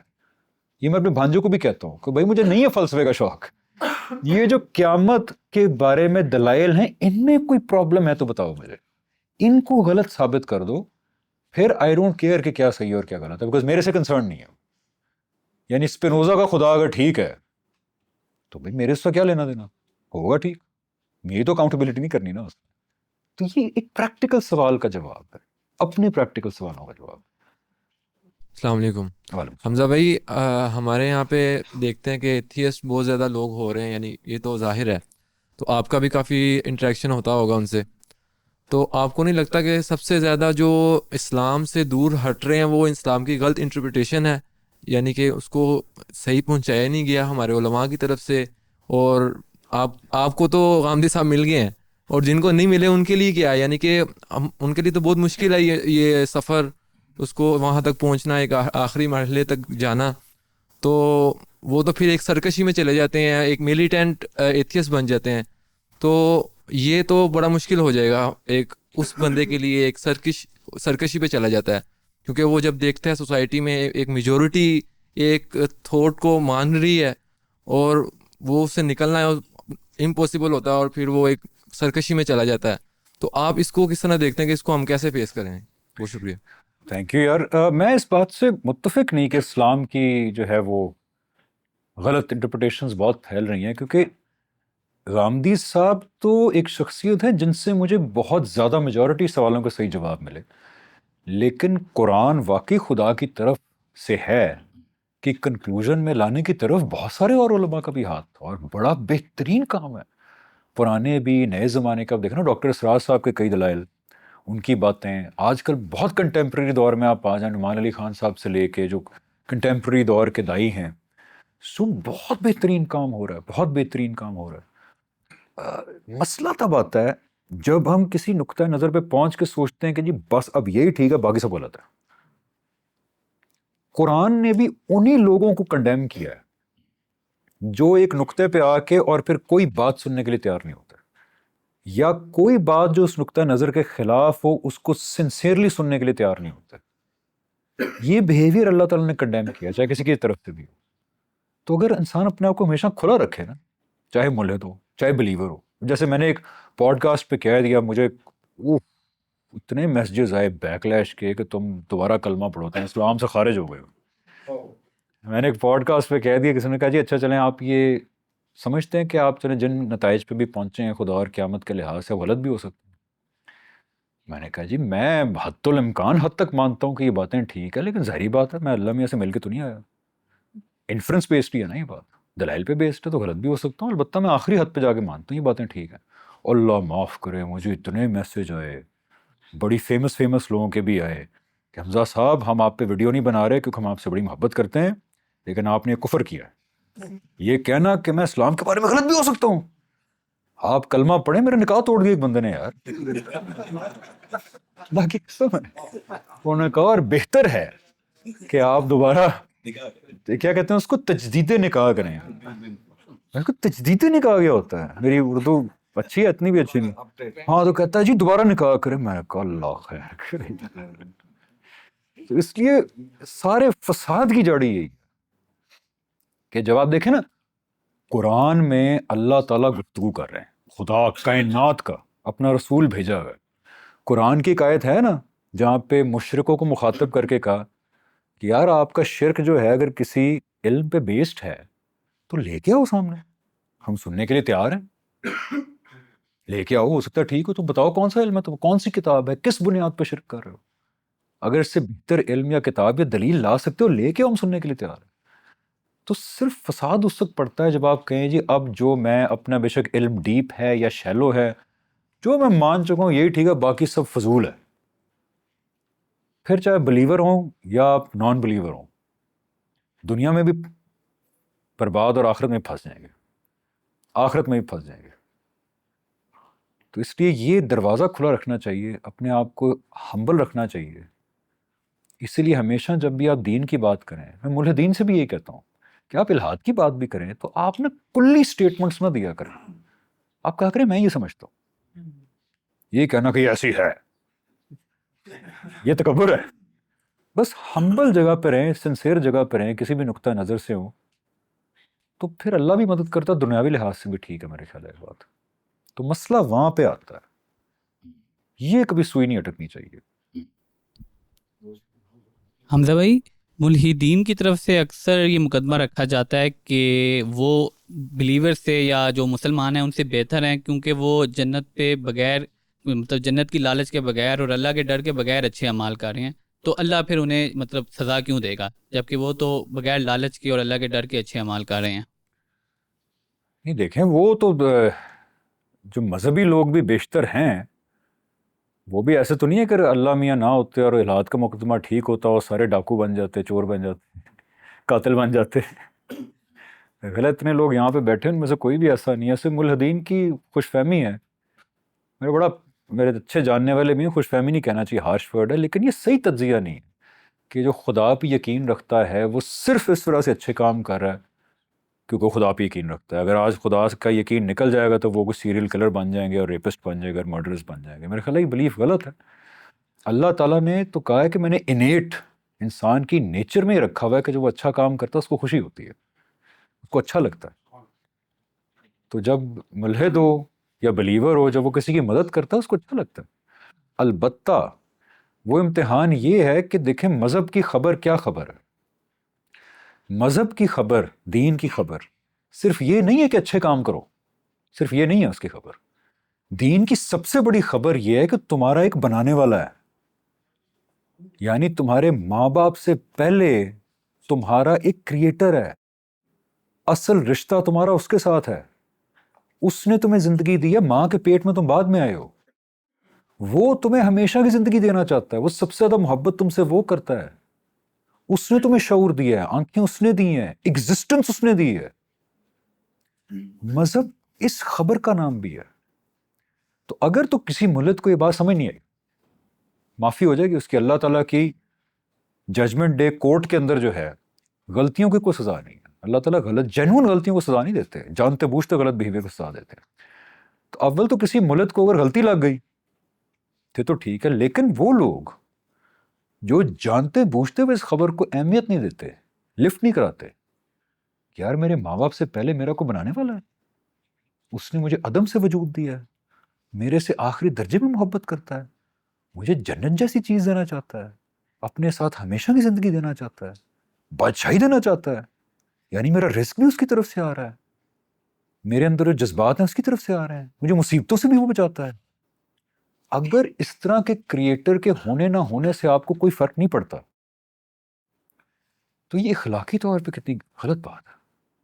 یعنی ایک ایسا انسان جو دنیا میں بہترین کام کر رہا ہو لیکن اپنی ماں کو اس نے پوچھا بھی نہ ہو کبھی, 10 سال سے ماں کو فون نہیں کیا, تو ایسے انسان کو اچھا کہیں گے برا کہیں گے. تو مذہب صرف اچھے کام کرنے کی دعوت نہیں ہے, وہ تو انسان کی فطرت میں موجود ہے. مذہب اس سوال کا جواب ہے کہ اللہ کے بندو تم لوگوں کا ایک بنانے والا خدا ہے, تو جو یہ کہتا ہے کہ مجھے فرق نہیں پڑتا خدا ہے یا نہیں, تو مجھے بتائیں آپ کا رویہ کیا ہوگا اگر آپ کا دوست, آپ کی بیوی, آپ کا کوئی بیسٹ فرینڈ, آپ کا سوری نام کیا ہے, کہ وہ کہے اور آپ کو جنونلی پتہ لگ جائے کہ وہ سمجھتا ہے کہ عبداللہ کے ہونے نہ ہونے سے مجھے کوئی فرق نہیں پڑتا, آپ کیا سوچیں گے اس کے بارے میں؟ آپ کی اولاد, آپ کا بیٹا ہو یا بیٹی ہو, وہ کہے بھی عبداللہ باپ میرا ہے نہیں ہے, میری زندگی میں کوئی فرق نہیں پڑتا, اور آپ وہ باپ ہوں جس کو دنیا میں لے کے آیا, پڑھایا, لکھایا, اس کو گھر کا رینٹ بھی آپ دے رہے ہیں, اس کی گروسری بھی آپ لے کے دے رہے ہیں, اور اوکے مجھے فرق نہیں پڑتا, ہوگا ٹھیک ہے, نہیں ہوگا آئی ڈونٹ کیئر. تو اس اور وہ باہر جا کے چیریٹی بھی دے رہا ہے, تو آپ کا کیا نقطۂ نظر ہوگا اس کے بارے میں؟ تو اللہ تعالیٰ کو ہم اصل میں کانشیس ہستی نہیں سمجھتے, ایک فورس سمجھ لیتے ہیں, ایک لا سمجھ لیتے ہیں. بھائی قرآن کا الہامی مذاہب کا سب سے بڑا مقدمہ یہ ہے کہ وہ ایک ہستی ہے, جیسے ہم ایک ہستی ہیں, وہ ایک باشعور ہستی ہے, وہ محبت کرتا ہے, وہ ایکسپیکٹیشنز رکھتا ہے, وہ ناراض بھی ہوتا ہے, وہ غصے میں بھی آتا ہے. تو وہ ایک ہستی کے طور پہ اس کو آپ لیں گے تو پھر آپ وہی رائٹس اپلائی کریں گے ان کے اوپر جو ایک ماں کے ہوتے ہیں, جو ایک باپ کے ہوتے ہیں. اور پھر کہہ رہا ہوں, ایک تو آپ کے بیٹے کو پتہ ہی نہیں تھا اس کے ابا ہے, معافی 100 دفعہ معافی ہے یار, بیچارے کو پتہ ہی نہیں تھا. اس کو پتہ لگ جائے, یا اس کو لوگ بتانے کی کوشش کریں بھی عبداللہ صاحب آپ کے والد صاحب ہیں, وہ کہا یار ہوں گے مجھے نہیں فرق پڑتا, تو پھر سچویشن بدل جاتی ہے. تو اس لیے وہ انسان جس نے اس خبر کے اندر انٹرسٹ نہیں شو کیا, اس نے کہا یار بھاڑ میں جائے, ہوگا کوئی نہیں ہوگا, ہمیں کیا پرواہ, میری زندگی میں کوئی فرق نہیں پڑتا. اور وہ انسان جس کو پتہ لگ گیا کہ خدا ہے یہ, اور وہ یہ والا خدا ہے, اور پھر اس نے غفلت دکھائی اس کی طرف, وہ اخلاقی طور پہ بدترین آدمی ہے. اسی طرح جس طرح ایک ماں باپ کے ساتھ ہی رویہ رکھنے والا انسان کو ہم کہیں گے بدترین آدمی ہے, اور وہ انسان بچ جائے گا جس کو پتہ ہی نہیں چلا. میں آج بھی کہتا ہوں دیانت دار ملحد, کیونکہ ماشاءاللہ ہم نے مذہب کے ساتھ بھی بہت برا کیا, اس کی شکل اتنی بگاڑ دی ہے کہ پتہ نہیں کس کی طرف پیغام صحیح پہنچا ہے, کس کی طرف نہیں پہنچا. دیانت دار ملحد اس دن بخشا جائے گا, وہ واقعی کہے گا یار مجھے نہیں, آئی ایم سوری, مجھے نہیں پتہ چلا تھا, دیانت دار. لیکن وہ نہیں بخشا جائے گا جس نے غفلت شو کی اور جانتے بوجھتے ہوئے اس خدا کو لفٹ نہیں کرائی جو ٹریلینز آف مائیں ملائیں تو وہ ایک اس کا پیار بنتا ہے. بالکل, ٹریلینز آف باپ ملائیں تو وہ شفقت بنتی ہے. اس دن جب ہم اس کو دیکھیں گے اور اس کی شخصیت سامنے آئے گی تو لوگ روئیں گے اس دن, جنہوں نے ان کو ڈس اپوائنٹ کیا ہوگا. وہ روئیں گے کہ اتنی خوبصورت ہستی, اتنی محبت کرنے والی ہستی, یار it takes a lot to make a being, اور اس کو کہیں یار 20-30 سال کا امتحان ہے, اس کے بعد جنت میں پہنچ جاؤ بھائی ہمیشہ کے لیے, جو تم کہو گے وہ میں کرنے کے لیے تیار ہوں. یعنی ہمیشہ کے لیے میں تمہیں خوش کرنا چاہتا ہوں. یہی ہے نا جنت سر, کون کرتا ہے ایسے؟ وہی کرتا ہے نا جو محبت جس نے انوینٹ کی ہے کہ جو چاہو گے مل جائے گا. تو اس بینگ کے خلاف غفلت اور یہ کہنا کہ جی مجھے پرواہ ہی نہیں ہے خدا ہے یا نہیں, میں صرف اس لیے اچھائی کرتا ہوں بیکاز مجھے اچھا لگتا ہے, یہ تکبر ہے, یہ غفلت ہے. تو اس لیے یہ کسی اینگل سے بھی اچھی بات نہیں. السلام علیکم زبی, کہ آپ نے کہا کہ ایوولوشن نہیں تھی آپ وسلم کی, ایک ایسا انسان تھا جو پہلے کچھ بھی نہیں تھا اور یکدم سے اس نے ایک کلیم کر لیا. ایوولوشن تو بہرحال ایگزسٹ کرتی تھی میرے نزدیک, جو میری تھوڑی بہت اسٹڈی ہے کہ 23 سال کی ایک ایوولوشن ایگزسٹ کرتی تھی. اس کے اندر آپ نے بہت سی مکے میں بھی مشکلیں دیکھی, مطلب اس کلیم کو جسٹیفائی کرنے کے لیے. نے علامہ اقبال کی مثال دی تو علامہ اقبال نے خود کو جسٹیفائی کرنے کے لیے ایک ایوولوشن کا حصہ وہ بنے. اس طرح آپ وسلم بھی اس ایوولوشن کا حصہ بنے. مکے کے جب آپ ہجرت کر رہے ہیں تو 100 مسلمان بھی نہیں ہیں, پہلی جنگ ہو رہی ہے تو 313 مسلمان ہیں. تو یہ ساری ایک ایوولوشن کا تو بہرحال حصہ ہے. اور اس کے بعد بھی جو آپ بات کر رہے ہیں جنگوں کے حوالے سے کہ کوئی اسٹریٹجی نہیں تھی یا کوئی اس طرح کی چیز نہیں تھی, میں اس بات سے ایگری کرتا ہوں کہ بہت زیادہ ڈفرینس ہو سکتا ہے, لیکن ہسٹوریکلی آپ کے پاس اور بھی بہت سی ایسی ایگزامپل ہیں جو کہ کم تعداد بڑی تعداد کے اوپر غالب آئی ہے. اور اسٹریٹجی بھی بہرحال ایگزسٹ کرتی تھی جس کے اندر آپ کی ایک سائیکولوجیکل, میں کیونکہ سائیکالوجی کا اسٹوڈنٹ ہوں تو میں نے چیزوں کو اس اینگل سے بھی پڑھا ہے کہ ایک سائیکولوجیکل وار بھی ایک اسٹریٹجی تھی مسلمانوں کی جب جنگ قادسیہ ہو رہی تھی. اور وہ ایک لمبی چوڑی بحث ہے, لیکن اسٹریٹجی بہرحال ایگزسٹ کرتی تھی. ایک تو یہ چیز ہے, اور دوسری جو آپ کا پوائنٹ تھا اس میں سے آپ نے کہا کہ قرآن کے اندر فیکچوئل انیکوریسی نہیں ہے. میں بالکل ایگری کرتا ہوں کہ قرآن کے اندر فیکچوئل انیکوریسی نہیں ہے, لیکن بہت سے کانسیپٹ ایسے ہوتے ہیں جیسے کہ کمیونزم اور کیپٹلزم, دو مختلف کانسیپٹ ہیں. ممکن ہے کہ دونوں کے اندر کوئی فیکچوئل انیکوریسی نہ ہو, لیکن دونوں 180 ڈگری پہ اپوزٹ ہیں.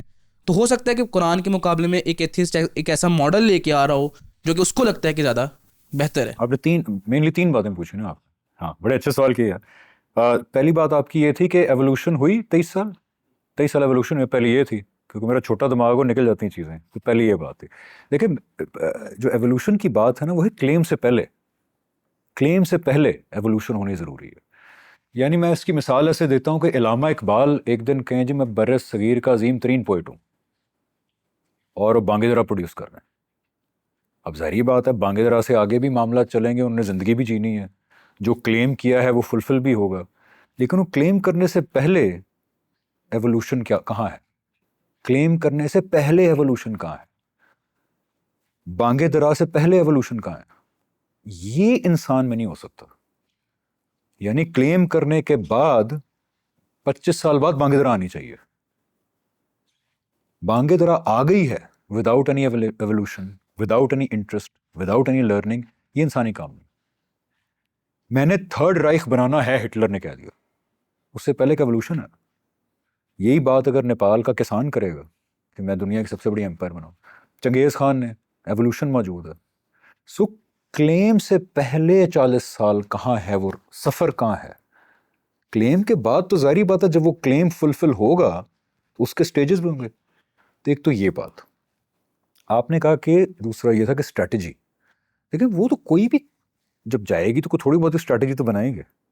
لیکن جب میں کہتا ہوں کہ اتنی بڑی ڈسپیرٹی ہے کہ ایک سائڈ پہ کنسکرپٹڈ آرمی ہے, ایک سائڈ پہ کسان اور ٹریڈر اور قبائلی بدو ہیں سارے, ایک سائڈ پہ ہزاروں سال کی تاریخ ہے ایک آرمی کی, اور ایک سائڈ پہ بالکل فرسٹ ٹائم واریئرز ہیں.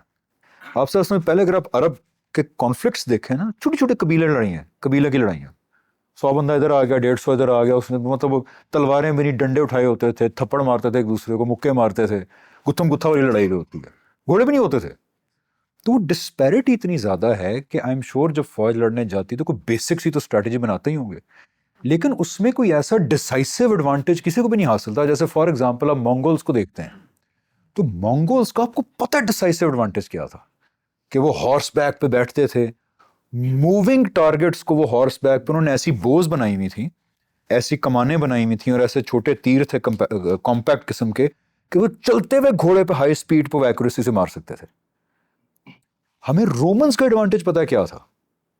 آپ دیکھ لیں پوری تاریخ, چھوٹی موٹی اسٹریٹجی بھی مل جائے گی آپ کو, یہ بھی پتہ لگ جائے گا اچھا بعد کے دوروں میں ذرا گھوڑے بھی آ گئے تھے, اونٹ بھی آ گئے تھے, ظاہری بات ہے پیسے آئیں گے تو اونٹ تو آئیں گے, کو ٹھیک ہے انہوں نے وہ میٹل کی زریں بھی بنا لی تھیں, لیکن کوئی کنکلوسیو ملٹری سائیکولوجیکل اسٹریٹجی کا ایڈوانٹیج آپ کو اس طرح کا نہیں نظر آتا, اور یہ صحابہ خود بھی مان رہے ہیں. اور تیسری چیز آپ نے کیا کہی تھی؟ ہاں فیکچول. دیکھیں کمیونزم مارکسزم کون سا سسٹم درست ہے از اے سبجیکٹو میٹر. اگر کوئی ملحد یہ کلیم کرتا ہے کہ میرے پاس قرآن سے بہتر آئیڈیالوجی ہے, ایک سبجیکٹو بات ہے, وہ اس کو مان سکتا ہے, میں کہتا نہیں قرآن ٹھیک ہے, سبجیکٹو بات ہے. میں کہہ رہا ہوں فیکچول ایرر, جیسے میں نے آپ کے سامنے مثال پیش کی کہ قرآن اگر یہ کہہ دیتا کہ اوپر 6 کائناتیں نیچے طے برطے 6 زمینیں ہیں, معاملہ ختم ہو گیا, معاملہ ختم تھا, کیونکہ ہمیں پتہ نیچے طے برطے زمینیں نہیں ہیں, اس میں مخلوقات نہیں ہیں. تو اس لیے کوئی فیکچول غلطی ہونا ضروری ہے. کوئی اس وقت کے جو اتنے بلیفز تھے سائنٹیفک, ایک بڑا زبردست یوٹیوب پہ بندہ تھا, میرے دوست سے بھی بات ہو رہی تھی, وہ کہتا ہے کہ یار یہ پوچھنے کے بجائے کہ قرآن میں کیا کیا ٹھیک بیان ہوا, کبھی اپنے آپ سے سوال پوچھیں کہ all the things Quran could have gotten wrong and it didn't. اس وقت جو مذہبی بلیفز تھے, سائنٹیفک بلیفز تھے, فلسفیانہ بلیفز تھے, ان میں اتنی چیزیں تھیں کہ جو آج کے دور میں کنکلوسیولی غلط پروو ہو چکی ہیں. ان میں سے کوئی ایک چیز بھی قرآن نہیں لیتا, صرف وہ چیزیں لیتا ہے جو آخری درجے میں آج ریشنلی بھی جسٹیفائیبل ہیں, ٹیکنیکلی بھی جسٹیفائیبل ہیں. تو یہ بہت بڑا معجزہ ہے کہ all the thing Quran could have gotten wrong and it didn't. تو فیکچول غلطی کا ہونا ضروری ہے. سبجیکٹو چیزیں تو انسان کے اس کے اوپر ہے نا, فیکچول. السلام علیکم, میرا نام طاہر ہے سر. آپ سے سوال بھی ہے اور ایک چھوٹی سی یہ بھی ہے کہ آپ نے وہ پہلے کلیئر بھی کیا ہے کہ ظاہر میں شوبز کے حوالے سے پہلے سوال کرنے والا تھا, لیکن آپ نے وہ کلیئر کیا ہے کہ میں بھی ایسے ایک پروفیشن سے تعلق رکھتا ہوں. اور سر یہ ہے کہ جیسے آپ نے فرمایا پہلے کہ انسان کو اللہ تعالیٰ نے بنایا ہے, تو اسی طرح کی چیزیں ابھی بھی میرے ویسے ذہن میں بھی آ رہا تھا کہ یار میں سوچ سکتا ہوں, میں اپنی مرضی سے چیزیں کر سکتا ہوں, سینسز بھی ہیں, خوش بھی ہو جاتا ہوں, غصہ بھی آ جاتا ہے. تو ہو سکتا ہے اللہ تعالیٰ بھی مطلب انہی چیزوں سے جو ہے وہ اللہ تعالیٰ نے اپنے اندر سے ہی روح پھونکی نا انسان کے اندر, تو وہی انسان بنا. تو ہو سکتا ہے وہ ایک فیملی بنانا چاہ رہا ہو, وہ ساری چیزیں. تو میں نے قرآن پاک میں کہیں پڑھا تھا کہ جب تک اللہ چاہے گا اس کو بھی, یعنی جو اگلی زندگی ہے اس کو بھی جب تک اللہ چاہے گا, تو کیا اس کے بعد بھی کچھ ہوگا؟ یعنی کیا مطلب لائف آفٹر ڈیتھ کے بعد پھر ڈیتھ ہو سکتی ہے؟ یہ میرا سوال ہے آپ سے. نہیں یہ تو نہیں ہو سکتی, کیونکہ یہ تو قرآن میں اللہ تعالیٰ نے کلیئرلی بتایا ہے. ایک آیت ہے جہاں پہ جنت اور دوزخ کی ہمیشگی دونوں کا ذکر کیا, اور واحد غامدی صاحب کی بہت اچھی ٹاک ہے اس کے بارے میں, کہ جہنم کے بارے میں اللہ تعالیٰ نے کہا ہے کہ وہ میرا تھریٹ ہے, اور کہا ہے کہ وہ جہنم کے زمین اور آسمان میری مشیت پہ کھڑے ہوئے ہیں, یعنی اللہ کی مرضی کے اوپر کھڑے ہیں. اور اللہ تعالیٰ کہتا ہے کہ میں جو چاہوں کر گزرتا ہوں. اب پھر اللہ کا اگر جو چاہیں کر گزرتے ہیں, ہو سکتا ہے ایک دن ختم کر دیں جہنم کو, اللہ کی مشیت پہ قائم ہے.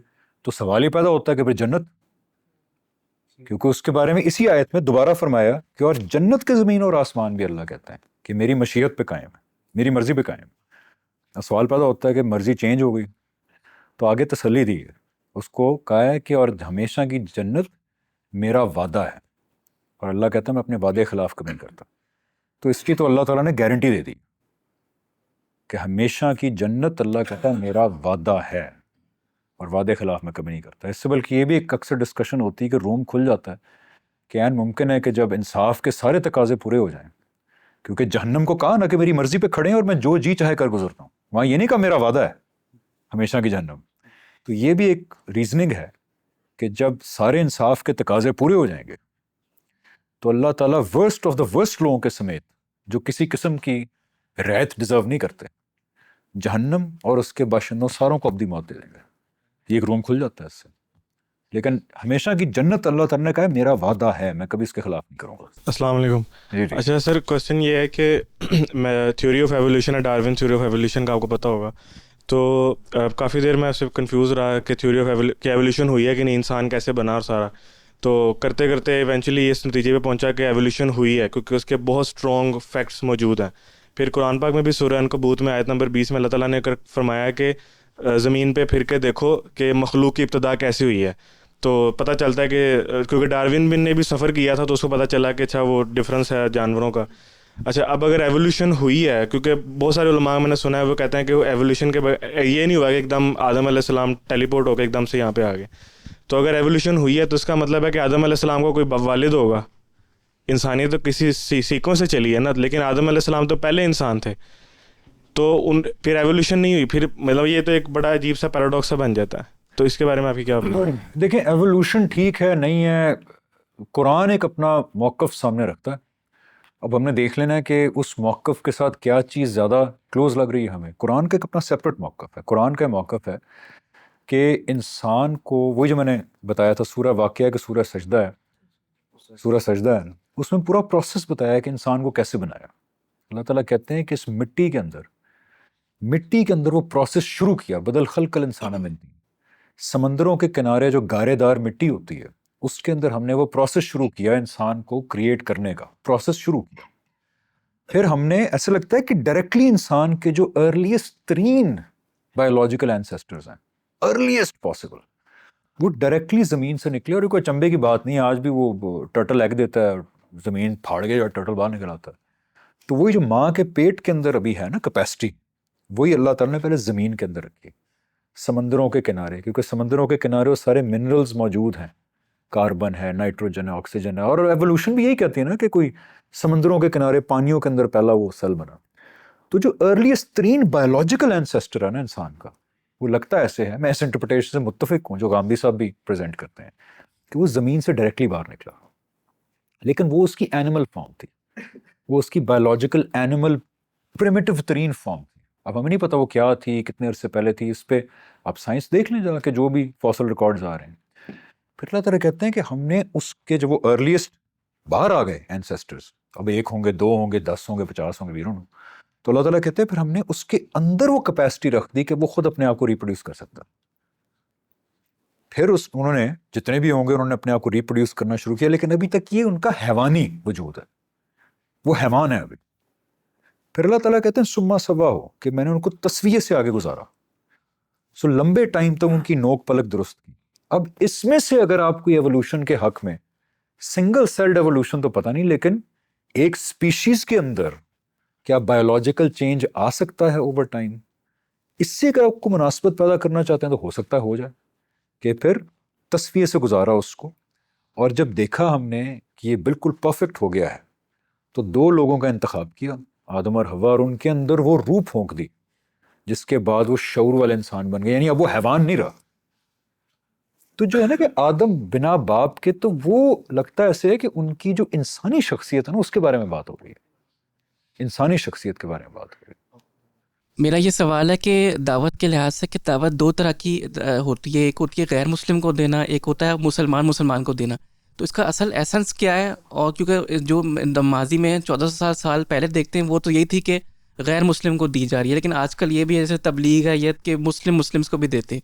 تو اصل ایسنس اس کے بارے میں وہ گائیڈنس میں نے آپ سے مانگنی تھی. دعوت اور تبلیغ کہ دعوت کے ایک ہوتا ہے نا کہ مسلمان کو دین کی بات بتا رہا ہے، اس کو بھی لوگ دعوت کہتے ہیں. اور ایک ہوتا ہے کہ جو روایتی کے طور پہ کافر کو جا کے اللہ کا پیغام پہنچانا، وہ جیسے 1400 سال پہلے سے چلتا آ رہا ہے. تو اصل اس کی ایسنس کیا ہے کہ کس کو دعوت کہی جائے گی؟ یا پھر آج جو مسلمان کو کہتا ہے وہ دعوت کہنا غلط ہے، اس کے لیے کوئی اور ٹرم یوز کرنی چاہیے؟ یہ مسکنسیپشن پتہ نہیں، یہ اسکالرلی باتیں ہیں. تو دعوت کہیں یا جو بھی کہیں، میں سادہ آدمی ہوں، میرا یہ پوائنٹ آف ویو ہوتا ہے کہ جو خود چیز سیکھی ہے اس کو جہاں موقع ملے یا لوگ کہیں میں دوسروں کے ساتھ اپنے جوابات شیئر کر دوں. قرآن تو ہمیں بتاتا ہے کہ ہاں غیر مسلم کو بھی دعوت دینی ہے دین کی، صرف اپنے زبان سے نہیں، اپنے کردار سے بھی. اور آپس میں بھی قرآن کہتا ہے مسلمانوں کو کہ ایک دوسرے کو ریمائنڈ کروایا کرو، کیونکہ ریمائنڈرز بینیفٹ دا بلیورز. لیکن میرے سے اگر پوچھیں تو میں تو بس جہاں موقع ملتا ہے بول دیتا ہوں، کیونکہ اللہ میں سے ججمنٹ ڈے کے دن براؤنی پوائنٹس چاہیے. تو اللہ تعالیٰ کہتے ہیں میری بات دوسروں کو پہنچاؤ گے بہت ثواب دوں گا. السلام علیکم جی. وعلیکم السلام. سب سے پہلے تو آپ کا بہت شکریہ جی، اللہ نے آپ کو ہدایت بخشی تو آپ نے اس کو اپنی تک محدود نہیں رکھا، اس کو آپ دوسروں تک پہنچانے کی کوشش کر رہے ہیں، تو اس کے لیے بہت شکریہ آپ کا. دوسرا اسی کے ساتھ سوال یہ ہے کہ آپ نے جس طرح بتایا کہ ایک ریویل ٹروتھ چل رہا ہے، ایک اسپریچول نظام چل رہا ہے، تو جب یعنی کہ انسان کی فطرت میں ہے کہ یہ اپنے آپ کو نہ مخلوق ہونے کا احساس اس کے اندر موجود ہے. تو جب حضرت آدم علیہ السلام کو مطلب ہے گاڈ کا میسنجر بن کر وہ آ گئے، تو اس پروسیس کا ڈیٹا ہمارے پاس کافی سارا موجود ہے. تو اس کے برعکس جو دوسرے ہیں جو باطل نظریات موجود ہیں، تو اس مطلب اس پروسیس میں جو میسنجر کو مشکلات آئی ہیں یا اس نظام میں جو اوپینین ہے وہ زیادہ پاپولر نہیں ہو سکا اس وقت، جبکہ دوسرے جو نظریات ہیں وہ بھی بہت پاپولر ہیں. بلکہ پیرالل دیکھیں تو وہ زیادہ مطلب ہے کہ گنگا ماں، وہ جو گنگا والا سسٹم شروع ہوتا ہے، وہ پانی میں نہانے جاتے ہیں تو اتنی میجورٹی میں جو ہے وہ لوگ وہاں پر اکٹھے ہو جاتے ہیں، تو وہ اوپینین اتنا زیادہ پھر وہ کس طرح پاپولر ہو گیا؟